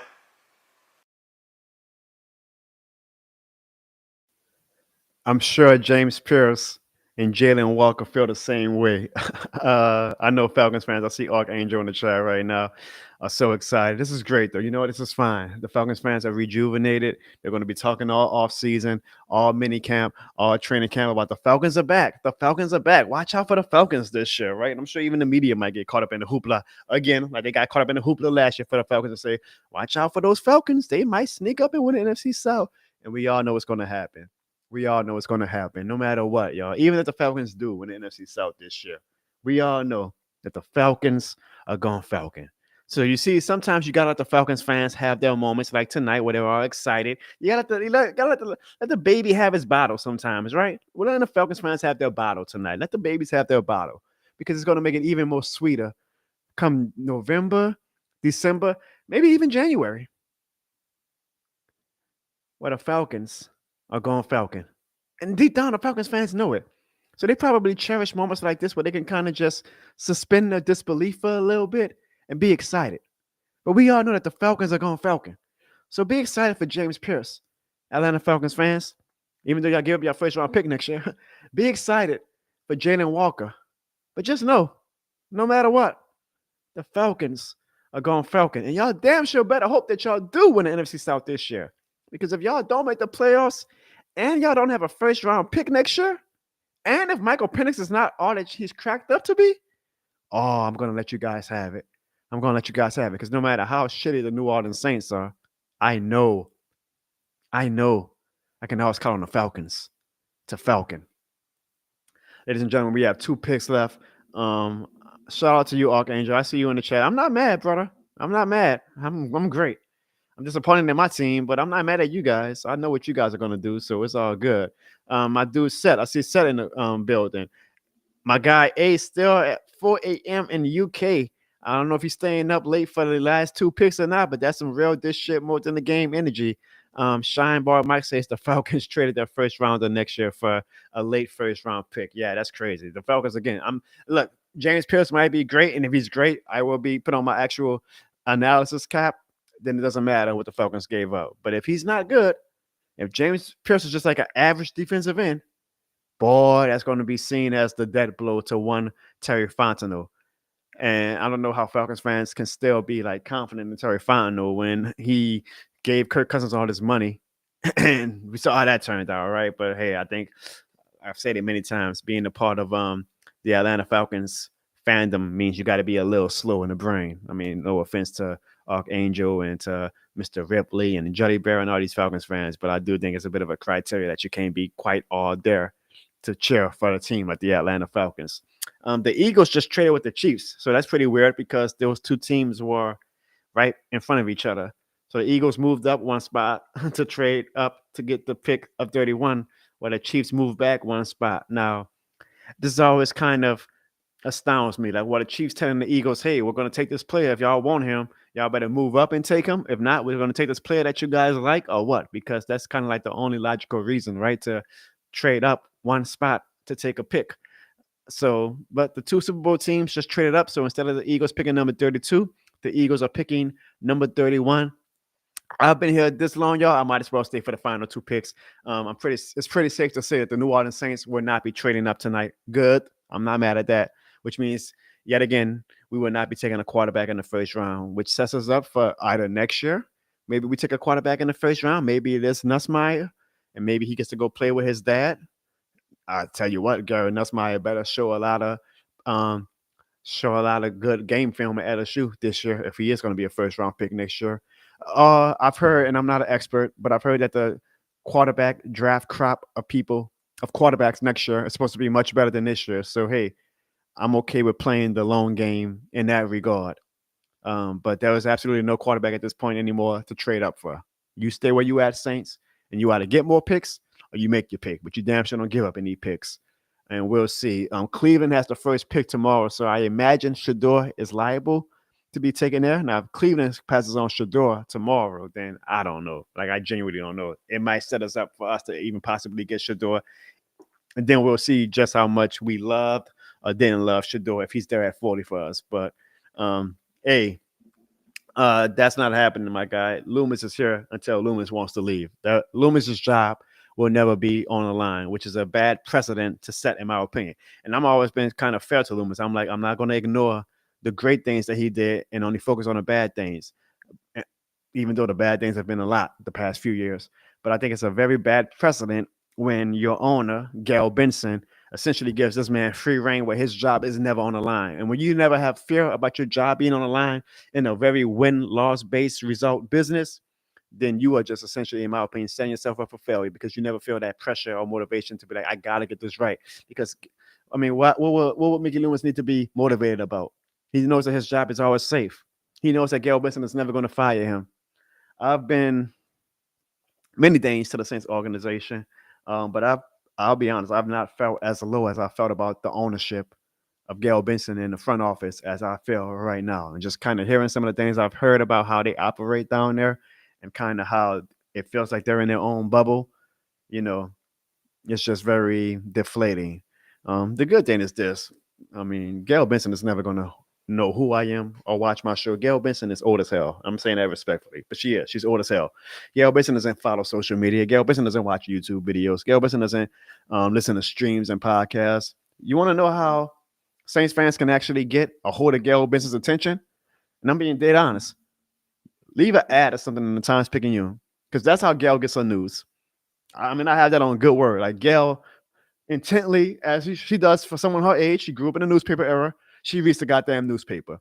So when she sees stuff about her team in the newspaper, she knows about it. So like the Times-Picayune writers, those are like the main people that Gail reads. Gail doesn't go on, Nick Underhill's website or anything like that unless somebody tells her about it. Gail doesn't watch YouTube videos or reaction videos of fans. Gail doesn't read tweets. Gail reads the newspaper. So if Saints fans ever really want to get Gail's attention and be like, yo, we are tired of this bullshit, you might have to go to the old ye faithful route of leaving an ad in the newspaper. Pay the Times-Picayune, do a crowdsource, fund me.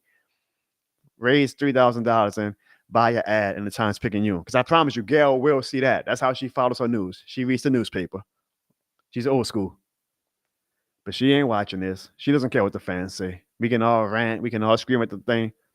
The rank and file employees might listen to us. Like, I'm sure rank and file employees on Airline Drive know of the John O'Born show, know of other Saints streams and other Pelican streams, know of my tweets, know of other people's tweets. They follow that.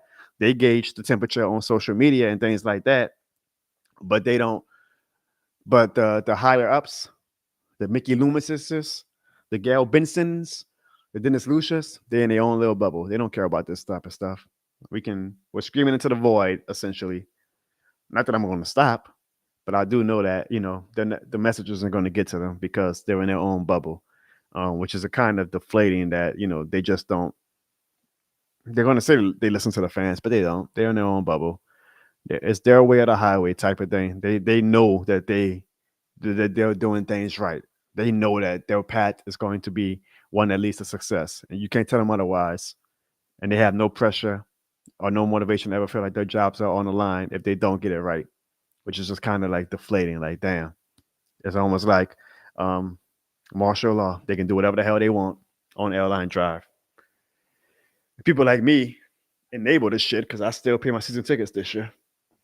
So I was hoping that tonight a draft pick could get me a little bit more excited about something about the future, but Calvin Banks is not going to do that for me. Now, again, he might be a great pick. I'm going to be cheering for him, but he damn sure ain't going to do that for me.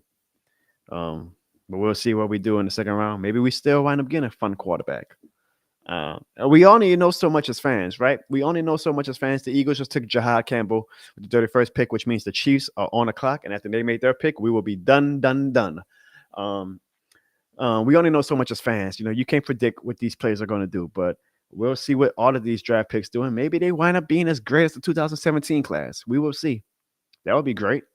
Ryan Ramczyk was the first pick, right? That was a Lattimore. Either way, alignment can lead to a great draft class, so we'll see what happens. I love seeing these players so excited when they get drafted. That's awesome. A life's dream fulfilled. I can only imagine how incredible that must feel. So congratulations to all of these players tonight. And yeah, so speaking as a content creator, I will say this. I was hoping for something more exciting because it's kind of hard to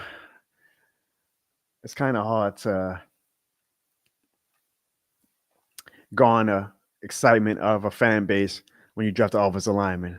So I was like, man, come on, Saints, give me somebody to, rejuvenate my audience. Calvin Banks isn't going to do that. So back at square one, I guess, from a content perspective. Not that I'm a Saints channel. I even put it in the beginning of the show. I'm not a Saints channel. I focus on the Saints a lot because I'm a Saints fan, but I'm not a Saints channel. But I damn sure it would help if the Saints were good to give my audience even more numbers and viewership and whatnot. But Calvin Banks is not going to do that. So that's kind of also a bit why I am disappointed. But I'll give them this. I'm glad that the Saints did not panic and draft a quarterback or trade up for a quarterback in the first round. Don't draft one just to draft one. I always say that, and I feel like they did take that lesson. So I'm good with that. Don't draft a quarterback just to draft one. I'm sure we'll see eventually reports about how much we really did love Jackson Dart or whatnot, or how much we didn't love Jackson Dart, how much we do like Shedeur Sanders, how much we may not like Shedeur Sanders, how much we might like someone like Tyler Shuck. We're going to see. But I'm glad that we didn't waste any draft capital to take one of these guys, and now we can just kind of see what happens tomorrow with pick number 40. It's going to be very interesting, guys. I know one thing. I'm pretty sure Falcons, Bucks, and Panthers fans feel a lot more optimistic and excited about their team's future tonight than New Orleans Saints fans do. So, God bless and good luck to Gail Benson and Mickey Loomis for trying to get this fan base back on track of excitement. But it's going to be a path that is going to be long road, and it's going to need to eventually reach a destination of Winsville, because if the wins ain't coming, this fan base is going to really probably revolt this upcoming season. So I appreciate everybody for joining in on the John O'Bourne Show tonight, the Draft Night edition. Great job by everybody in the chat. 3 hours and 35 minutes. Whew. It's a lot of talking, but I appreciate that I had some help from my guy Ziggy, who gave up some of his time tonight to come join us and give his reaction. I appreciate Mincy from Boston from joining us tonight, live in Chicago at the Boston Studios, for giving us his analysis and his inside information that might come true. And if it does, imagine if you are one of the 18 people still watching the show who stayed tried and true to the John O'Bourne channel and knew ahead of time that, hey, I heard on the John O'Bourne Show first about this Tyler Shuck guy possibly being our pick at 40. We'll see. But we always appreciate when we get some good intel. And thanks to all of the callers who called tonight. J-Dog, Jerry, John Boudreaux. We appreciate all of you guys. We thank you guys for dedicating some of your night to the John O'Bourne Show. And I appreciate everybody who watched, whether it was for a short duration or a long duration. I appreciate that you guys joined this show tonight. Again, I realized that there were a lot of live streams tonight, a lot of podcasts tonight, a lot of Saints channels with much bigger audiences than me live. So you guys had your pick. And I'm sure you guys kind of rotated and went back and forth on a lot of these channels and whatnot. All great channels.